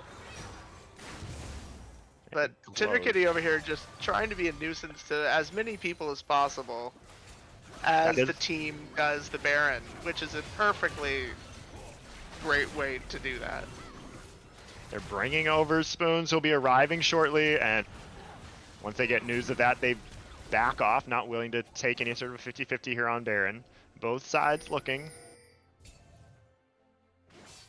Yeah, this could be a new interesting game mode that, you know, it's a feature, not a bug. No one has a mini-map. No one knows where anyone is. This is the new game mode that they're coming out with after Arena.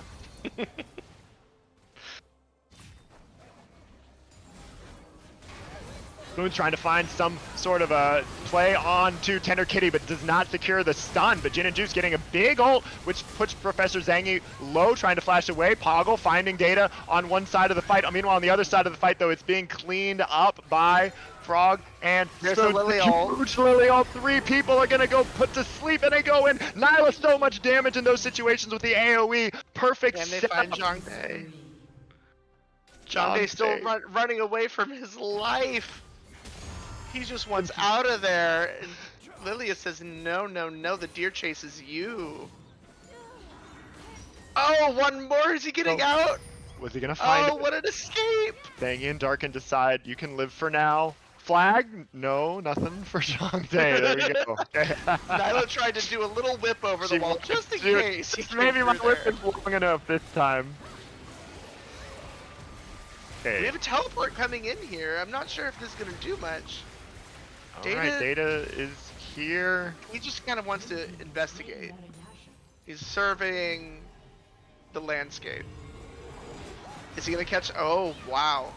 Stopping the recalls, buying a little time, now saying, okay, walk back into my team. Here's Frog waiting with a snare, but unfortunately that HP bar is gone now. Nyla very good. Tank HP bars quickly. And you know, it could have ended up being a really good bait. You know, if they had latched onto that and he survived a little bit longer, he brings him back into the rest of the team, and it could have made a big difference.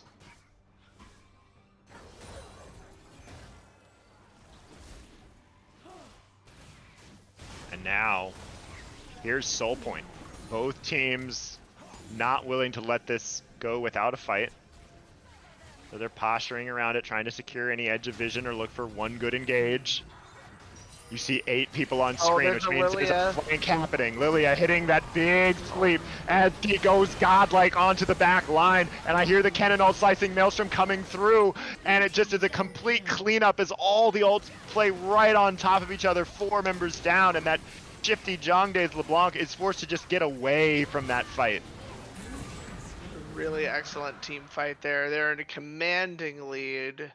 Zangi's getting back his dragon numbers. We've got the whole team popping off, and we've got a series on our hands more than likely.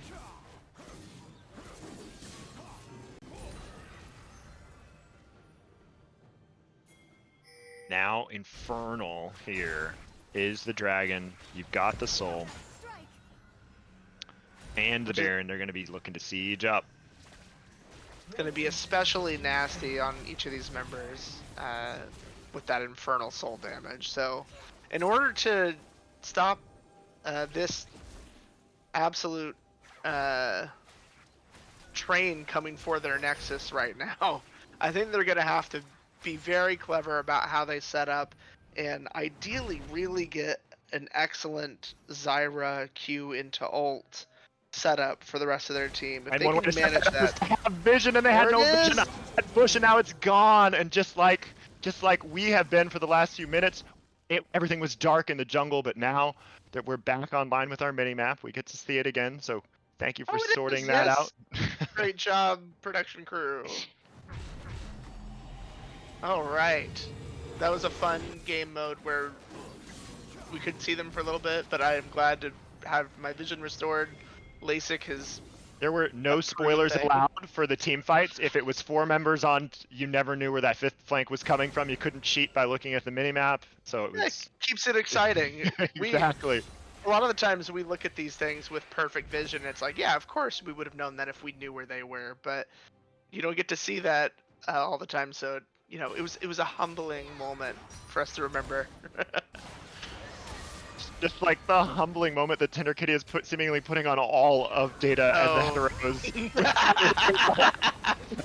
Jongdae again, they step into that bush and they're immediately met with so much CC, can't even get away. And they're going for it. They're flashing into the tower. No one cares. Down. It does not matter if the turret is on you. They have a lead. They're willing to use it. Spoons, you can't go anywhere. Double kill for Lilia. Juice finding the shutdown on the back side of that though, but what play out of Tender Kitty saying, I'm going in, I see every moment, and taking it immediately. Absolutely satisfying. And if you haven't played Lilia and don't know the satisfyingness of this gameplay, I wish you to try it. Oh man, excellent lockdown here. They are just marching forward toward this Nexus with all the confidence in the world. 30-minute mark, the death timers have gotten long enough that they are looking to try and end here. They have the minions, Jongdae going in, putting out a lot of AoE damage across the team. Members are spawning, but is it going to be enough? Clicks have been made on, pings have been made onto the Nexus. They're going to try to go for it, and it is so close right now. Jongdae trying to make sure some of the damage are out. Tender Kitty. Those KDAs. And that is going to be it. They finish off the Nexus in game number 3. That means that they're back in it. As you said, we have a series on our hands. 2 games now with 1 game in Kitty Licker's pocket. What a game number 3. That was awesome to see. What an excellent one.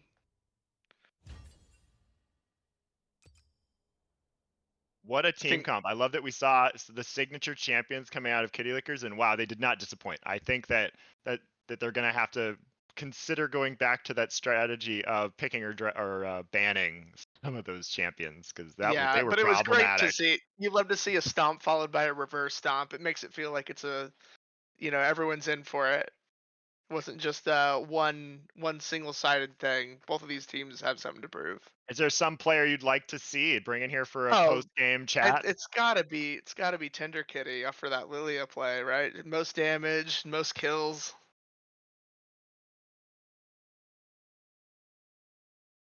Hey, Tender Kitty. Love to see that Lilia mid. I tried calling for it in game 1, and I'm glad you pulled it out by game 3. Yeah, it was. I don't know why I didn't think about playing her the other games. I think I was just really thinking about the team comp, and I was like, "Hey, can I just play Lilia?" And they're like, "Okay." So it worked out. Yeah, it worked out really, really well. Love to see that signature pick when the Ahri gets banned. The Lily comes out to play. Yeah, we're waiting to see how this next game's gonna play out with like bans. So we'll see what happens. Any thoughts on what you? Well, I guess we don't want to spoil what you're gonna do with it, but broad strokes. Any thoughts on what you guys might be planning for this next time around that you can share with the with the family here? I don't know. I guess something maybe just similar to last game. Maybe I think what really helped us out was like I had sleep. We had AoE from Kennen. We had Nautilus hook to catch people with his ult. So it's just like maybe things to try to engage and just maybe engage and pick people off and team fight. I don't know. So we'll see. Yeah, it was awesome. Glad to see you guys came back in a spectacular fashion for this game. Yeah, always. Well, good luck in your next one. Do you have anything you want to say, Sam? No, I think you covered the bases. I mean, I always want to ask, top 3 Lilia skins? Well, there's only 3. So. Yeah, there's only 3. One just came out. I like the Spirit Blossom with the pink chroma. Probably my favorite. Okay, congratulations again. Thanks. Getting your first win in this series. We hope you can take it to a game 5. We'd love to see it. Good luck in game number 4. Thanks again. And I'm looking forward to playing you as Lilia again next season. Love it. Wow, Lolly, what a great game 3. So hype. Awesome. You did a phenomenal job. It was awesome to have you on the broadcast as part of the team tonight. thank you so much for casting game 1 and game 3. Anything you want to say before you sign off and we welcome back Comrade Bazinga? No, it was super fun to do this. First time that I've like casted or done anything like this. So thanks for having me. Looking forward to playing more next season and doing this again sometime. You did such a great job, and I love seeing so much of what you were saying echoed in chat. People just playing off of your knowledge of the players and champions. So thank you very much for joining me for game 1 and 3 of the broadcast. Yeah, absolutely. Thanks so much. Okay, I will forge ahead as we look for as we go into game number 4 and we wait for Comrade Bazinga to rejoin us. What a game number 3. Welcome back to the broadcast. Hey Sam, thank you for the warm welcome. Yeah, that was a good game. That was the type of real cutthroat energy I was expecting from these guys. Like, Power Bottom Barbie, or yeah, played well. But yeah, Power Bottom Barbie. Nautilus had that really good starting gank. We had the Lilia gameplay. We had the Jarvan gameplay. Like, I had to double check bans because I was like, there's no way they gave all of these mains away as freebies. Like, I assumed the Jarvan was like, okay, we'll let him have one. But then the Lilia wasn't even picked before that, and it just ran over the game. So I'm very curious how this will change up the strategy for both teams moving forward, because it feels like now Data and the Hets have a series on their hand for sure. And I'm sure that's gonna Zang and the boys. No, I was just gonna say I'm sure that's gonna alter the pick ban phase of this next game. Like, did you you saw what Lilia just did to your team? Do you leave it up and try to play around it, or you just say nope, we're gonna respect you with the ban now? I think you ban the Lilia. I mean, it's kind of lame. It's kind of disappointing. I really did like the more interesting thing here is they're probably gonna ban Lilia, but then you've also shown that you can flex Kennen top or mid, and it was good in both scenarios, So like that then becomes like an early pick for the Tender Kitties, knowing that they can put that anywhere. I wasn't super hot on it for Tender Kitty because I liked the earlier power that Lilia has. Like, Kennen needs to get like 2 items. Like, he can do stuff after an item at level 6, but he really needs to be level 11 to like start removing 80 carries from the map. So it's gonna be an interesting team comp. So in the moment of that game, play to play, it was just so much going on. It's hard to look at the game big picture and say, okay, what went wrong for Data and the Heteros, and how can they what problems do they need to solve going into game number 4? Well, there's a couple of issues. I wasn't super hot on the Shen pick, because I didn't feel like their bot lane were not ahead this game, but the previous 2 games they were doing all right. Especially, I mean, game 2, that was like you take your bot laner who just goes 17 kills on Misfortune, and then you give them Lucian, and you assume they're just gonna win lane. Like, you don't pick Misfortune, or you don't pick Shen to like cover them like that, you know? It was like, I don't know. It seemed a little weird. I would have expected a bit more confidence, I guess. And so I think that going forward, you just full commit to the Jin and Frog show, Let them cook. Okay. Well, bans are coming out, so we'll see what these teams decide to do, if they change or respect anything. Okay. So 2 bans bot. In the Zhang Day. You ban the Lilia, you give up. maybe Spoons is just going to play Jarvan again.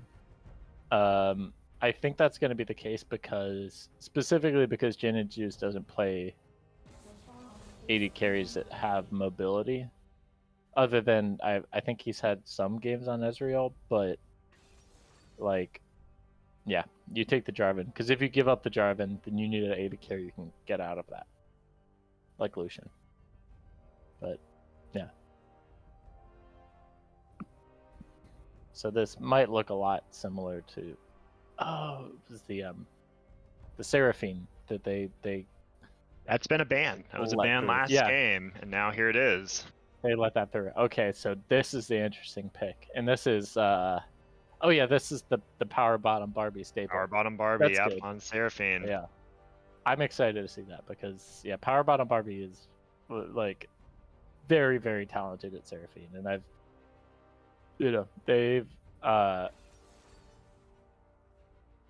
they had a couple of rough games. Well, like that, yeah. The first game with Senna was a little unfortunate. I think that this will be very much in their wheelhouse. I think they'll play really well with it.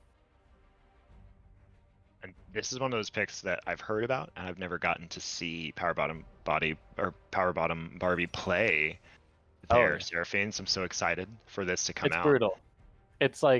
It's like you're playing against Lux, but you don't realize it's Lux because it's like, oh, Seraphine, she's an enchanter. And all of a sudden you're dead at level 2 because you ate like 2 empowered Qs to the face. It's not fun. It's not fun to play against. You can't dodge her skill shots. And that's the kind of comfort pick you like to be on when you are up right here with the chance to win. Like that gives your team such a great opportunity, up 2 games to 1 in this series. Yeah, no, I think this is really shaping up to be like, Tender Kitty showed some heroics in game 3. If you're telling the story right now, this is the story of your bot lane pulling it together. It's gonna be the power bottom in the darkened show, and they're gonna just win it. Win it all for y'all.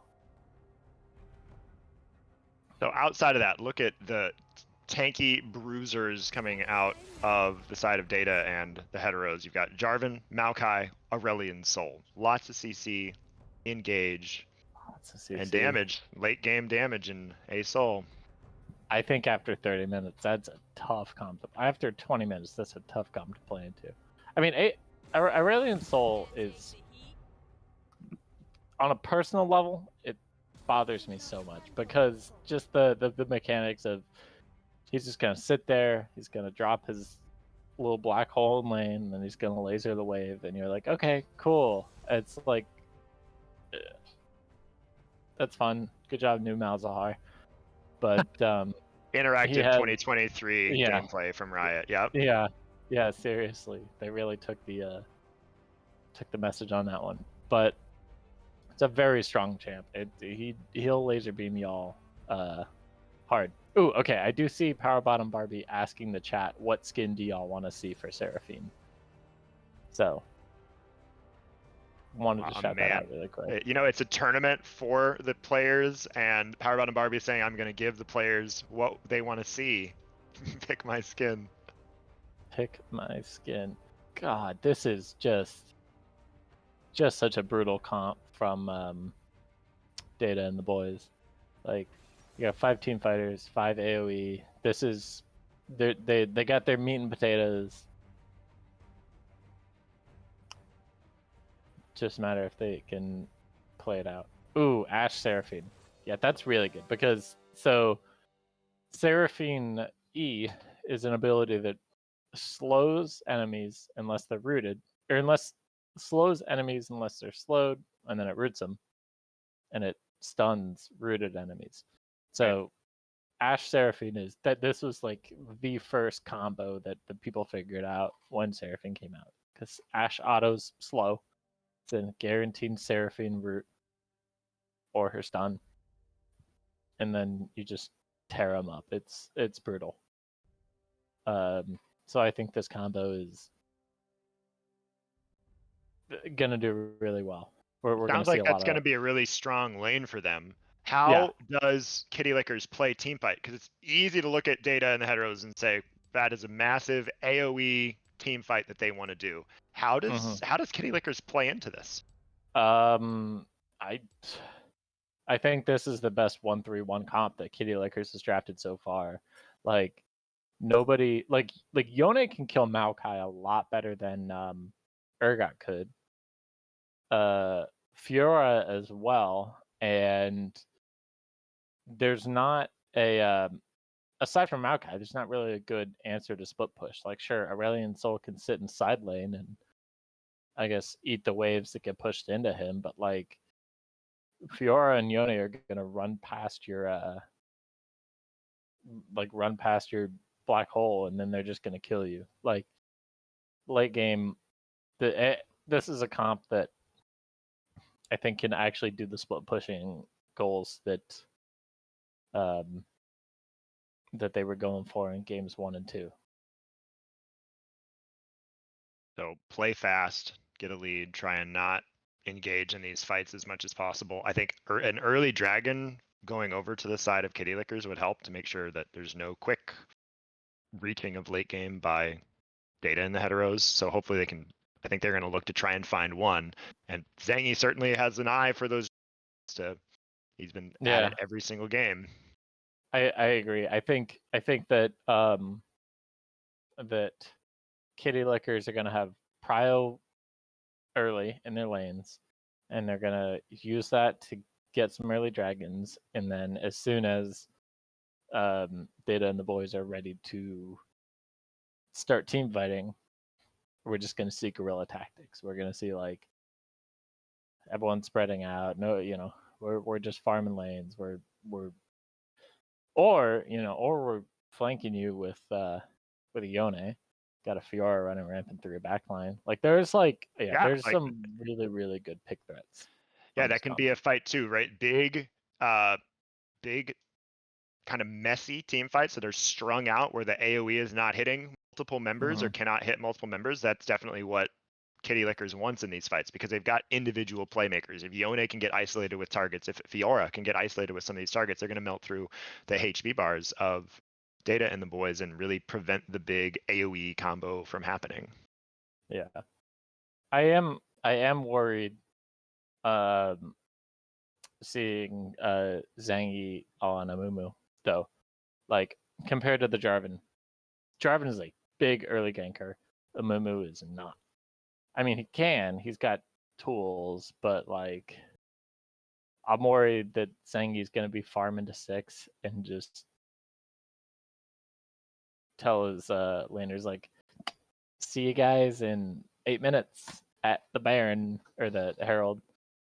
Good luck. And if you, as you said, the laners have perhaps the advantage in some of their early matchups, and so they will be pushing in. They'll have prio, and so maybe that'll afford Amumu the opportunity to just farm because no one on the opposing team is going to be pushing up to receive ganks.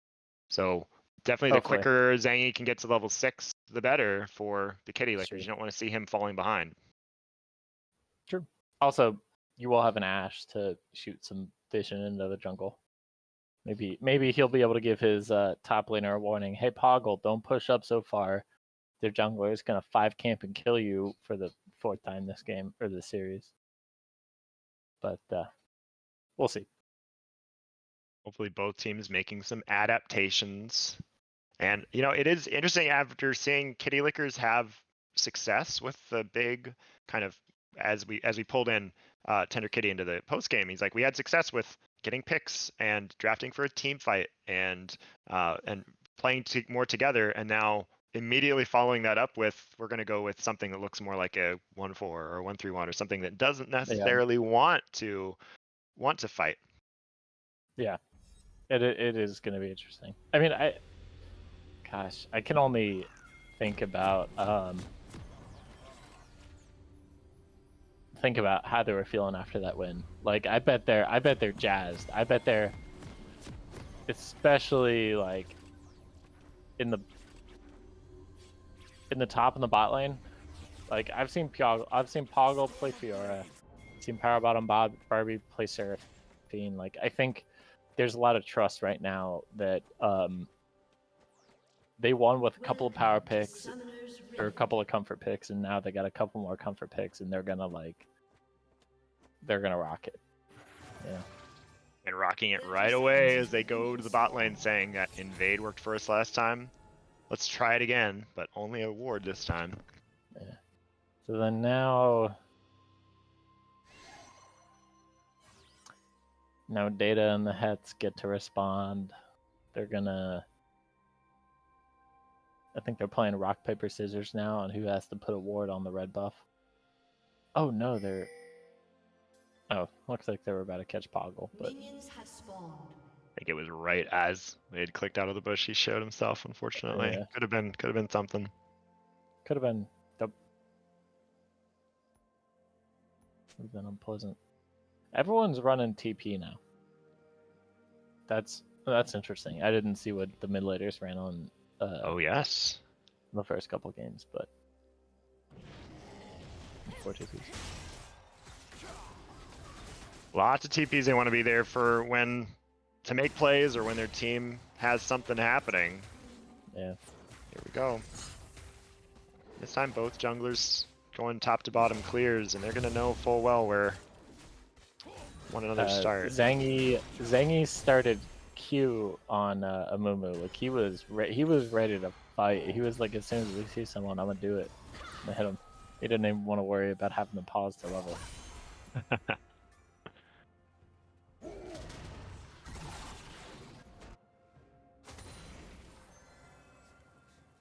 Yeah, I think the person we really need to track in these first couple minutes is Jarvan. His mid lane and top lane aren't gonna have too much issues with farming. Like, you know, Fiora will get her poking. She'll do the harassment, but she's not gonna kill him now, okay? Moon's looking mid. Flag and drag just misses.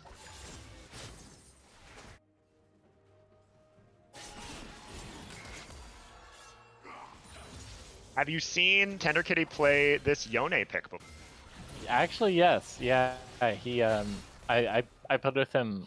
I don't know, one of the first couple weeks of the season. He was like, yeah, Yone is kind of my secret pick. He's like, I'm not telling people about it, but it was like Waiting for the Invitational. No, not for the Invitational. We played it that week, and I think we lost the game, but he was like been practicing it. God, everything being traded in the spot lane. Yeah. Sorry, I just cut you off. I thought Darkin was gonna fall as they just continue to trade blows. It's the never-ending long trade here. But yes, Yone. That he has pick. Practiced on the Yone. He is. Okay. I haven't seen it. I haven't seen him win with it, but I've seen him play well with it.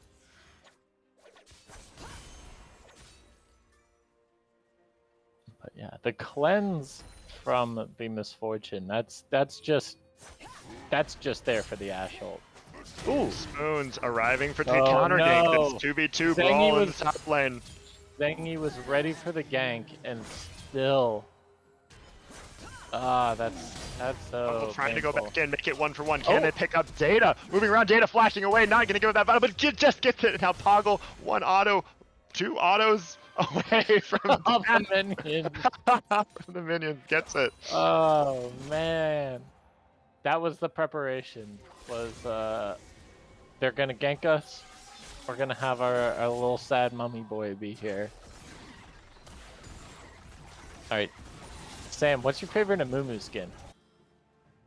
I mean, how can you go wrong with the what is it? The old Vancouver Olympics Winter Vancouver Olympic skin? Yeah. Oh, that's a good one. I mean, that's a good one. How can you not love Amumu in that skin? He's never looked so bad. That's good. I like. I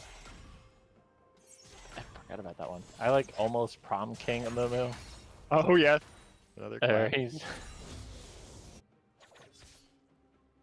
Yeah, almost Prom King and what's the one surprise party Mumu where he's late for like his own surprise party, or he's like outside of his own surprise party. So good. And okay, hitting 6 on this Yone. And all the first 3 games, as soon as he's hit 6, he's tried to make a play happen in the mid lane, not trying to take it on a roam to a side lane. Yeah, I don't think that's the right call here. You have Aesol has no mana and he's got full health, so he has to back. I think you. But then he's looking. He sees both his waves of pushing out. He takes it back. We'll still have it. Sure. You Zangy, don't lose okay. your ult when you back. Zangy. Well, sometimes if he's gonna gank and then or back and then try to find a roam timer here, or if he's gonna march back towards the mid and look on the next wave or two.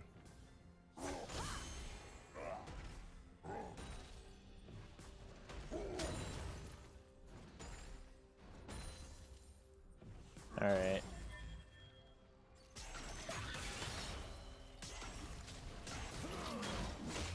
So, observer, can we check the farm score count right now? Okay, so Misfortune has a lead, Yone has a lead. Nothing too significant, but still good farm and good clicking from Misfortune. Over 50. I mean, you do see, yeah, you do see MF getting the Dirk, and so will be very strong. And then Aurelion Sol now completing the Lost Chapter. Mana is not going to be as big of a concern anymore in the mid lane. That is good. That's actually, as Yone, I'd be happy to see the Lost Chapter because it's much more difficult to kill a Rod Aesol than it is to kill a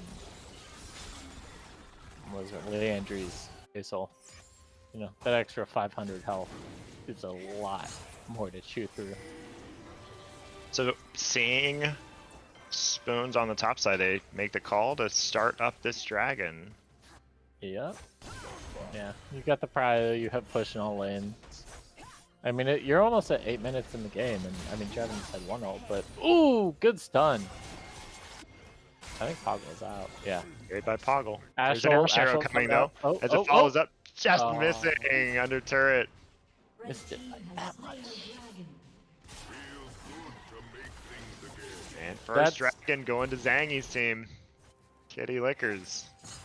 That's the only fun way to play Ashe, especially when they build cleanse against you. You're like, okay, fine, I won't ult you. I'll just chuck ults to my other laners and hope that they make it work.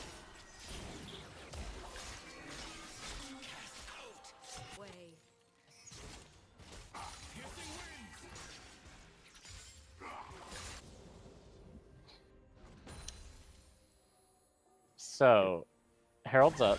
We're 8 minutes in the game. Misfortune is ulting for damage. Well, and they've got Zangy coming in behind them on the bot lane. I don't think Jin and Juice know about this yet, but they're arriving very, very late here. Flashing forward, getting that stun, instantly cleanse, but it's not enough. There's too much CC coming out from Professor Zangy, and there's nothing to happen. Man. Or Frog, 2 kills. The patience from Zangy there to wait out the cleanse, to ult after. Oof. Well played. That was a good gank. He flash Q'd to make sure that he could get her. Ooh. Sure, you can have the Herald, whatever. We just killed your bot lane. Like, that's very well played. Oh, and it looks like first item Demonic Embrace, or as I always refer to it, second Leandry's for Amumu. Okay, so leaning into the damage more than the tankiness right now. Okay. Ready to just microwave anybody who shows up. Yep. Yeah.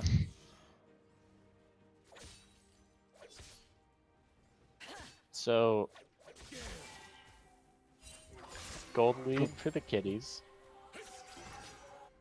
But Herald in the pocket of the Data and Heteros. So where do you consider dropping this?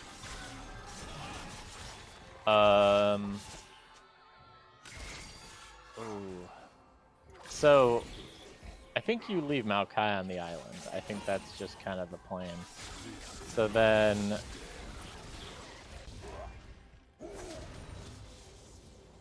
I mean, so then you have to send it mid or bot. The obvious answer, there's not an obvious answer because you kind of want to send it where Amumu is not. I don't think if you're Jarvan, you win the 2v2 mid. I think you have a better chance with the 3v3 bot at this point in the game. So yeah, I would look to drop a bot, but we'll see what Zangy decides along with his team. Spoons finding the entry with Jarvan, but Powerbet and Barbie flashing away, trying to stay alive. Oh, and the charm!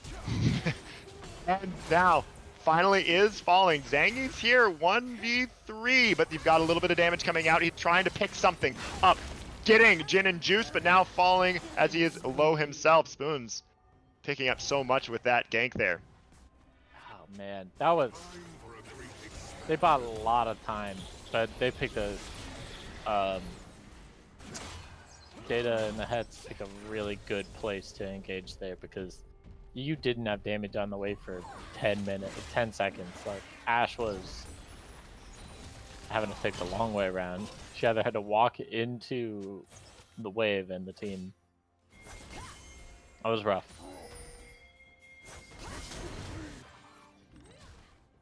So both sides. Nope, Poggle is the island right now. What about Poggle? I think soon. I think by next Dragon or by next Herald spawn, Poggle's gonna need to get a solo kill bot. Otherwise, this Fiora pick. Well, speaking of the bot lane, they find Power Bottom Barbie and get one. Are they gonna be able to turn that into a dragon as Maokai? Data teleporting up to the top, won't have anything to join bot lane quickly. Data TP top. Interesting. Oh, Fiora TP is still on cooldown. Yeah. Amumu won't have ult. Yeah.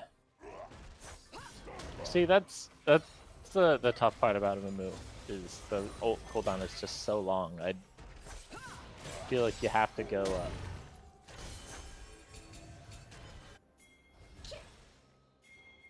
You have to go tenacity boots or lucidity boots. Both sides just cannot even think about going to the top side here, as it is just never-ending fight for vision. The Ashe arrow goes wide, but Power Bottom Barbie can't move. That MF ult comes up a little late, not hitting the target. Wanted to Tender Kitty now something into the back. Power Bottom Barbie just missing with some of his CC, leaving John Frog to try to run big Aurelion Soul Falling Star, but not enough damage. Jarkin staying alive, kiting it out. Frog trying to see if he can do a little bit more damage to me, but it's just not enough. And now are you going to pay with your life? No.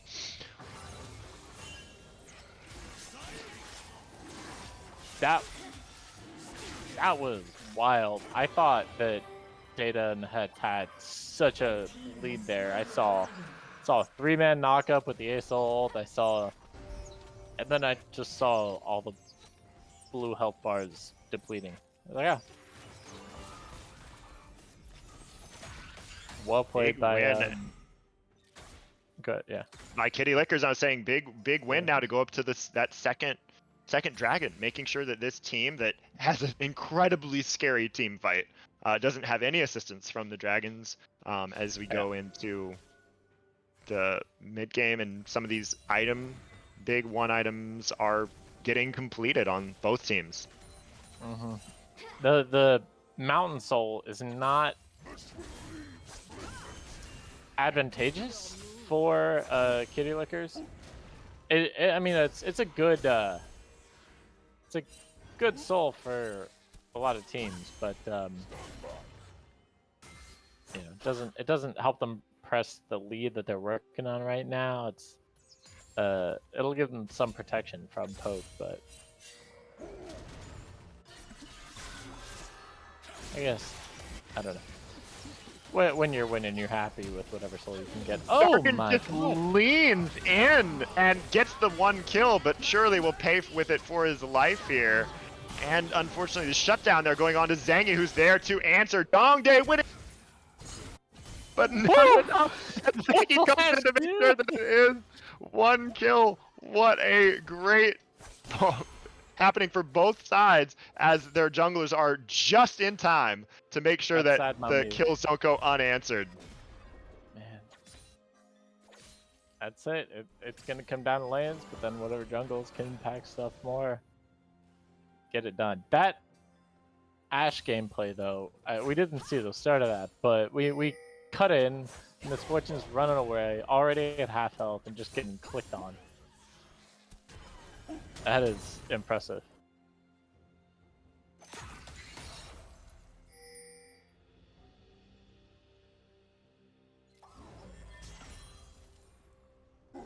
Oh, it's a good point out from John that that Mountain Soul allows Seraphine to get the heals off on her team. So, okay, so Mountain Soul kind of becomes Ocean Soul. That'll be really good for dealing with especially poke from Maokai and from Misfortune.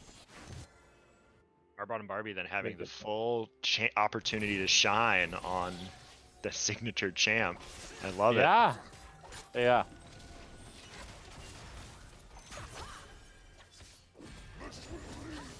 No, but I've been really impressed with Darkin's Ashe gameplay. Like, this is a champion that has no move speed buffs, has no dashes or whatever, so he's been able to sidestep a lot of abilities. But who can't sidestep is Spoons, as he's locked in his own Cataclysm, and now everyone seems sending. Here's all the teleports. Tender Kitty going in. Yone, Fate Steel does not find any target. There's a shutdown going on to Fiora, and there's 2 members of Data and the Heteros, as Kitty Liquor's so quick to react and turn that around in the top lane.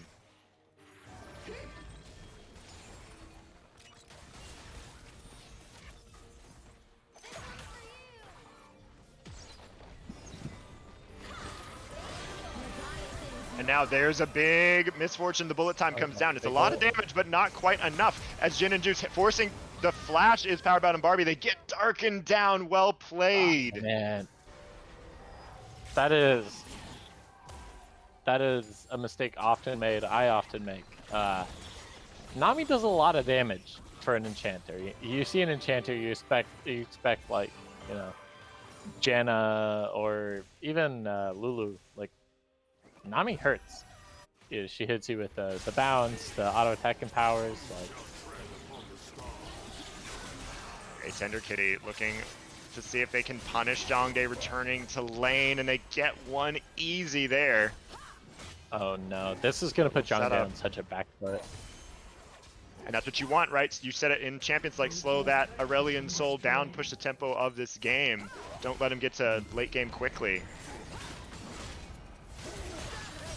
Spoons, there's the brawling portion of this. He follows Poggle, who's now trying to run away, getting the shutdown though.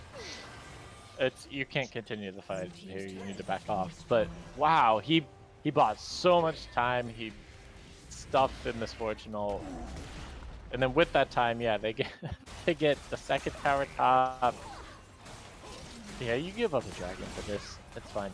Honestly, the Mountain Soul is really almost more concerning for the Kitties, because Jarvan, a Maokai, and a Soul with more tankiness becomes all the more difficult for your team fight to just chew through.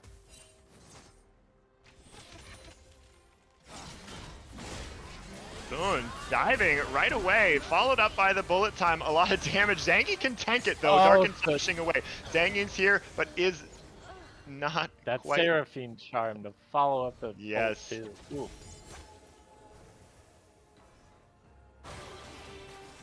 They were all just in the wings. Unfortunate. Data in the header is trying to find something, and it seems like Kitty Licker's ready to answer. Jongdae just under duress here every time he's on the map.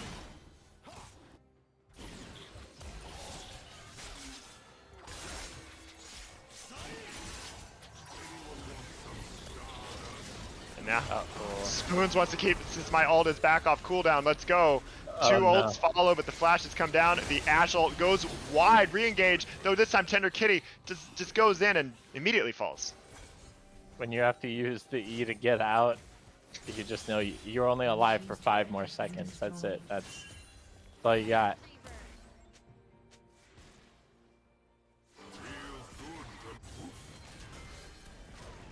Well,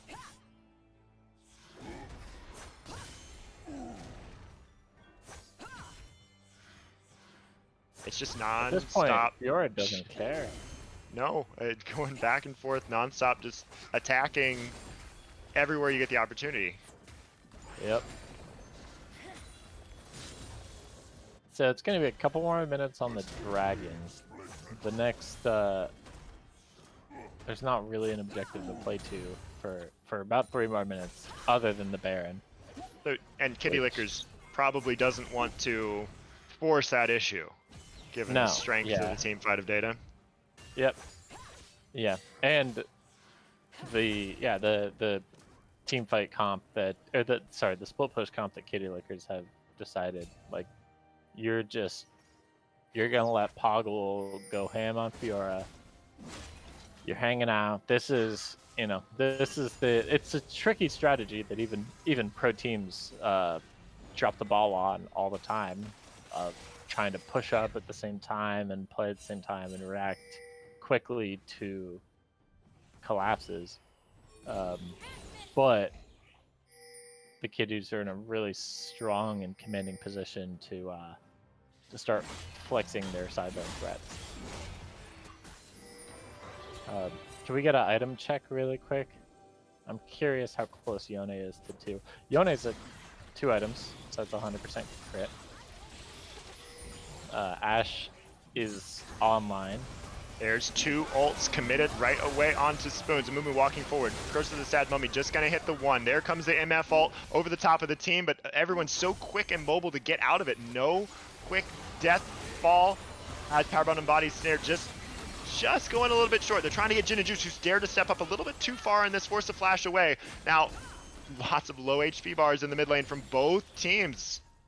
This is scary for the Kiddies. Yes, they got to pick. Yes, they got to kill, but they need to back off now because they used all of their engage. They used all of their tools. They killed the jungler. This is a gold advantage, but you cannot push forward into that misfortune they used. So it's a good call for them to take the gold, back off, reset.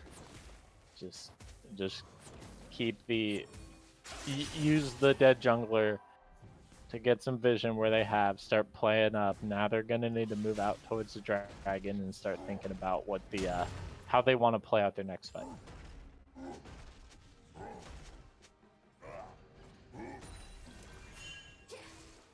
They're definitely going to have options for figuring that out because they have secured such strong vision around both the top and bot sides of the jungle as this dragon sets up. Poggle fighting off Data.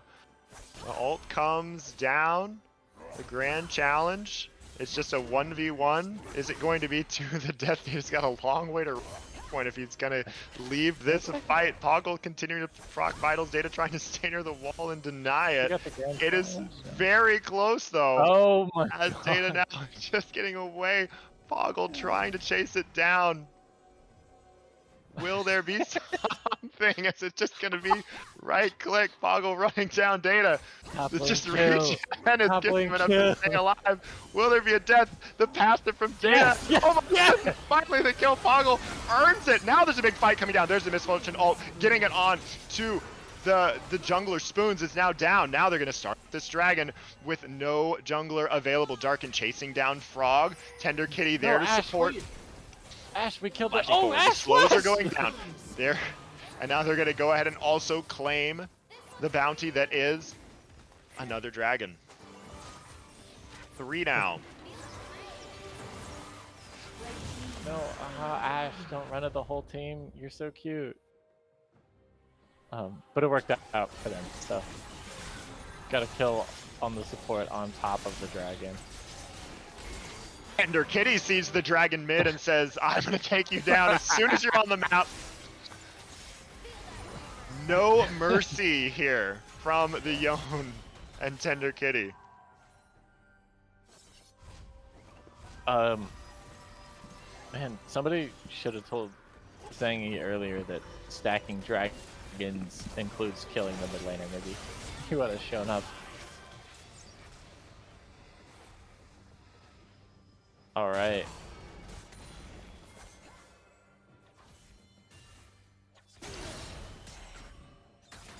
So a full reset now for Kitty Lickers as 3 of the members going back a little bit isolated right now. Going up through. What was what does Kitty Lickers need to do now as their next step towards pushing an advantage here? Fake Baron, get a pick, and then take Baron. I think you have some really strong pick tools with the Ashe ult, with the Yone ult. However, the challenge, the interesting thing is you don't want to blow 4 ults picking one guy. You know, you want to get a pick while holding some ults. But even then, the only character that did there's a blown ult and a second blown ult from Tender Kitty, and Jin and Juicy is 2 and you got carry. What a great job! Enchanted Crystal Arrow from Ashe to land. Oh, there you go.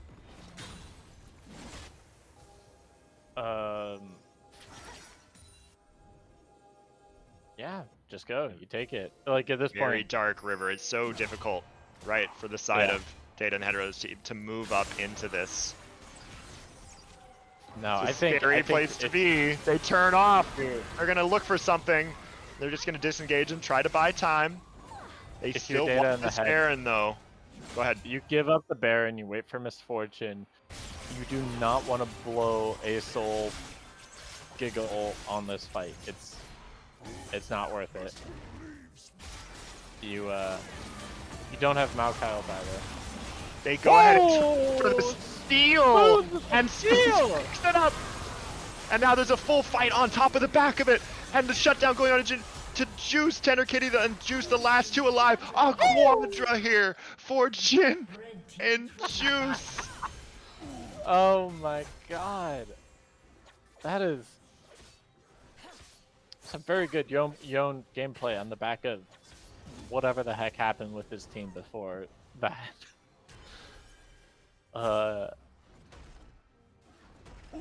Well, what a huge turnaround. It looked like that Kitty Lickers were in full control. Now Maokai wants to try this 1v1 again, this time Baron is on his side.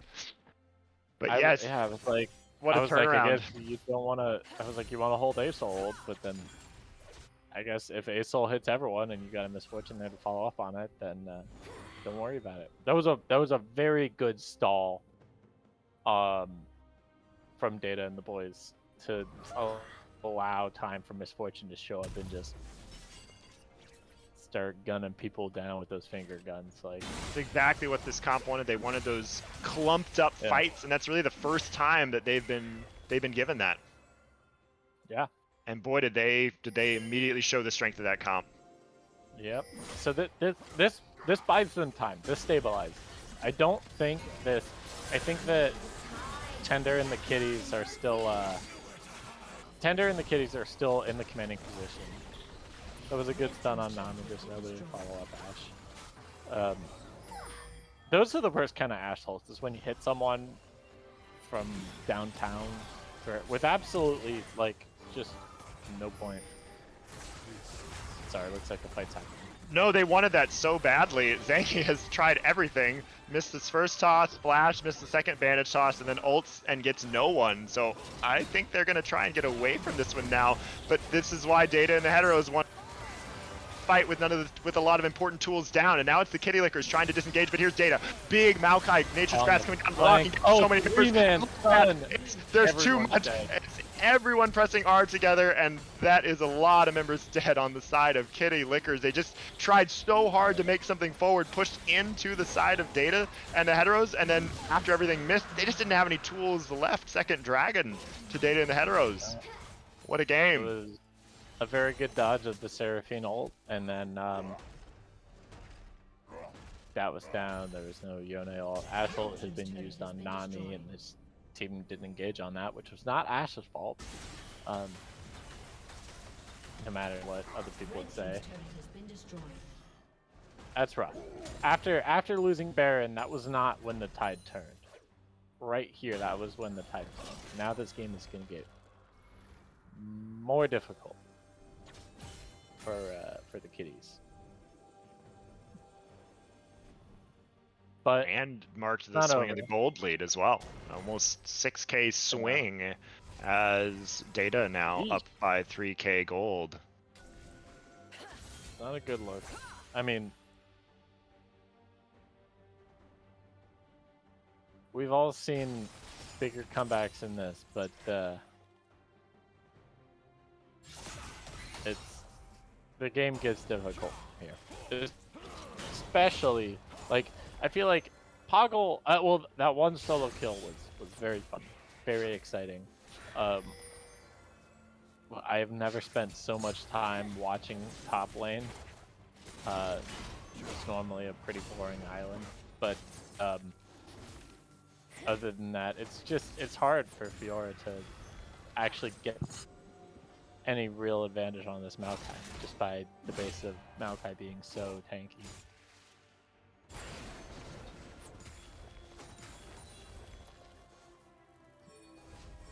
Misfortune's gonna have flash up for the next fight. That's a cooldown that really needs to be watched. Oh, and she has the spell and shield. Edge of Night, yes, to make sure that nothing scary quickly takes her out of the fight, because if that's rude. Jin and Juice is allowed to stay alive, they're gonna be getting a lot of damage down. That's kind of disrespectful of Misfortune to be running that spell shield. Like, come on, if I ult you, just it's fine.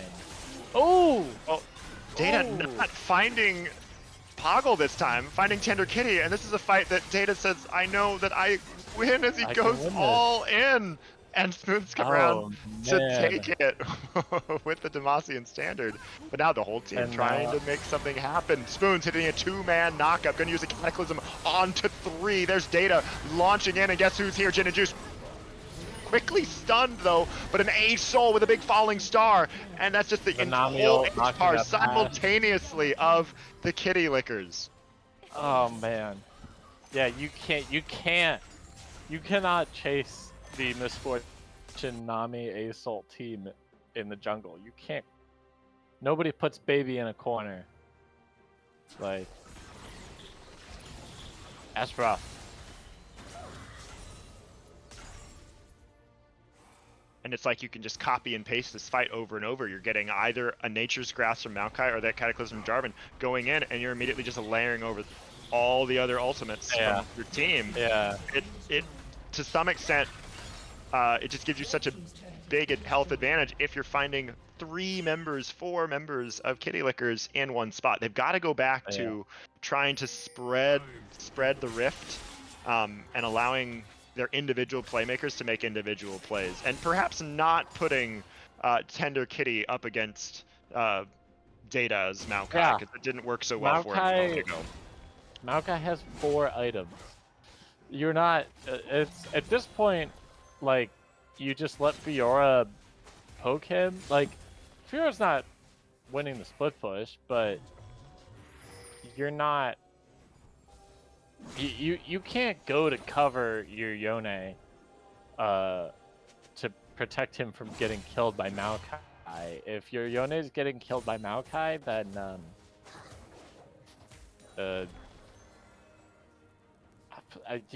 you messed up. That's, I can't say definitely that. Not the lane assignment you want to find yourself in. It's both objectives now starting to spawn. This time Cataclysm finding 2. A Soul Star coming down. Not a lot of damage though yet. The fight trying to be cleaned up. Jongdae goes on a rampage. They have 2 down. The members just are not here. And that's another 1 team fight for Data and the Heteros. And that means they're going to secure a dragon and surely look for Baron as well. Yeah, again, all of the CCs used on Jarvan. Seraphine ult only hits Jarvan, and Ashe ult hits Jarvan, and good job. Then you killed their engage. Like, he's already put you in the box and slapped you around a little. It's just, it's tough to win. And they have a lot of long distance just engage and hard engage that they can use with Spoons. Darken, unless you've got Flash, you're not getting out of there. Zangy trying to make something happen, but Baron secured by Spoons. Yeah, that Baron steal is starting to feel like such a hero move from Spoons now. Definitely a turning point in the game, and it seems like since that happened, it's just been nothing but Data and the boys just winning fight after fight after fight against the Kitty Lickers, and they've, at this point now, are finding themselves in quite a large hole facing Baron. It's really starting to feel like a checkmate, and it's like, I mean, I wanna believe. I'm the Muller of this group, but well, they immediately jump and seize the opportunity for onto Darken, who's down, and now you have at a man disadvantage as Data and Poggle fighting once again to the death. But I think he's just kind of there to stall the rest of the team. Sieges onto the Nexus turrets. You have a flank coming down deep by Poggle's Fiora, maybe looking to see something coming around, but you have another teleport to answer. And Malachi, and now Poggle is all alone into the middle of Data and the bros getting away. There's a big charm going through. But now the counter ultimate. Oh, but as Juice comes out ahead with that misfortune, all is just too much damage right now, and the HP bars of Kitty Lickers not enough to withstand. Juice flashing forward, getting the kill with that double up, and now right-clicking the Nexus. We're gonna have 3 games won by Data and the Heteros, winning this Invitational Series 3 games to 1. Congratulations. GG's to Data. What a and game 3. Boy, or Data and the Heteros. Gosh, that was exciting. That was big props to the Tender Kitties for bringing it back in game 3, showing some real fight in them. Yeah, and then jumping out to the lead in game 4, looking like they were playing their comp to perfection, and then, as you said, 1 stolen Baron later, and it seemed like the whole house of cards was tumbling down, and Kitty Lickers could not recover. And so Data and the Heteros showing off some excellent team fights there with the strong comp that they drafted. Would you like to pull in someone to interview? Can have. Who would you like to see, Comrade Bazinga? Ooh.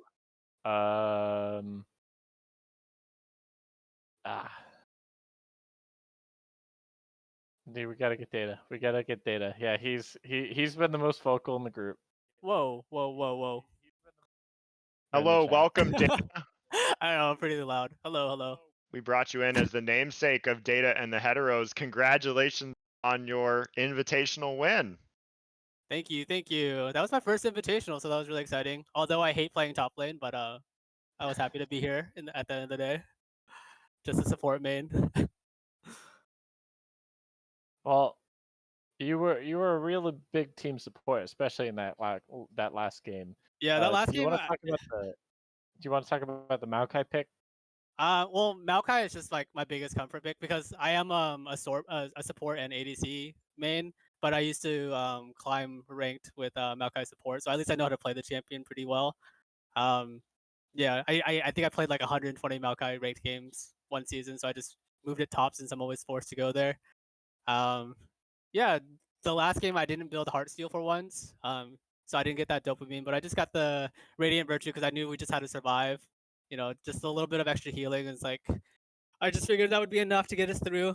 But yeah, I think the biggest swing was the Baron steal, and then after that, I was just somehow able to solo Yone and Fiora, so it just gave my team a lot of room just to play however they want. All right, so who on your team was most impressed you this series?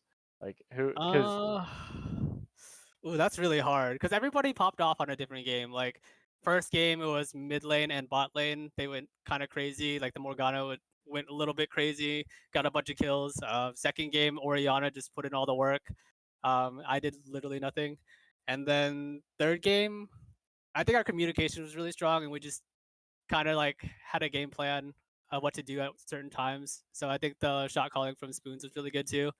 And then just them believing me that I can somehow answer the split pushers as a support tank. So it was great. It was fun. I don't think there was like an MVP. I think everyone did their jobs. Absolutely, and I wish we could pull all your team members in and talk to them. Unfortunately, I had to pick one, and everyone played such a great just team and coordinated game in that game number 4. So congratulations on the win and making it to this invitational. Thank you. Appreciate it. Next season, though, I'm not playing top lane. I put that as one of the roles that I refuse to play. I've been filling in as a top laner, even though it's like one of my worst roles for 8 seasons of CMSA now. So I think it's time for someone else to have to do that. So can't wait to see everyone in mid and ADC. Well, that attitude is probably why you're here. Where to in the off season? In Disney World? I actually just came back from Disney like a month or 2 ago. Honestly, probably not playing League. I'll just take a break. I usually just play on Tuesdays now with you guys, and then yeah, and then I just get my fighting training from playing a lot of Arena. Okay, congratulations once again. Enjoy your break between seasons. Thank you. Looking forward to seeing you play again for season 13. Thank you. Bye. Okay, well, thank you everyone for tuning in to this broadcast as we close out our season 12 invitational won by Data, Spoons, Jong Day, Gin and Juice, and Frog, of course, playing so well against Poggle, Dangy, Tender Kitty, Darkin, and Power Bottom Barbie. Great job to everyone on the Rift. Thank you very much to my co-caster, Comrade Bazinga. You have any final words you say before we sign out? No, man. Sam, thank you very much. You've been a great cast this whole night and a great host to myself and X-Lolly. So thank you for that, and hope to see you all next season. Yes, and anyone watching, please join us again next season, season 13, as we start season 13 on January the 8th. Please sign up as soon as you can. It's going to be a great season. I do want to say thank you, obviously, to the other co-caster I had, Lolly, and to the great production staff that made this night happen. Gunny, Kung Pao on camera, great job. Vibros for making everything happen. Any other may have forgotten. This doesn't work without you, as we just get to celebrate all of the players and this organization that we have built together. So thank you very much to all, and I hope you have a great end of your year as we look forward to seeing everyone back for season 13. Take care. Signing off.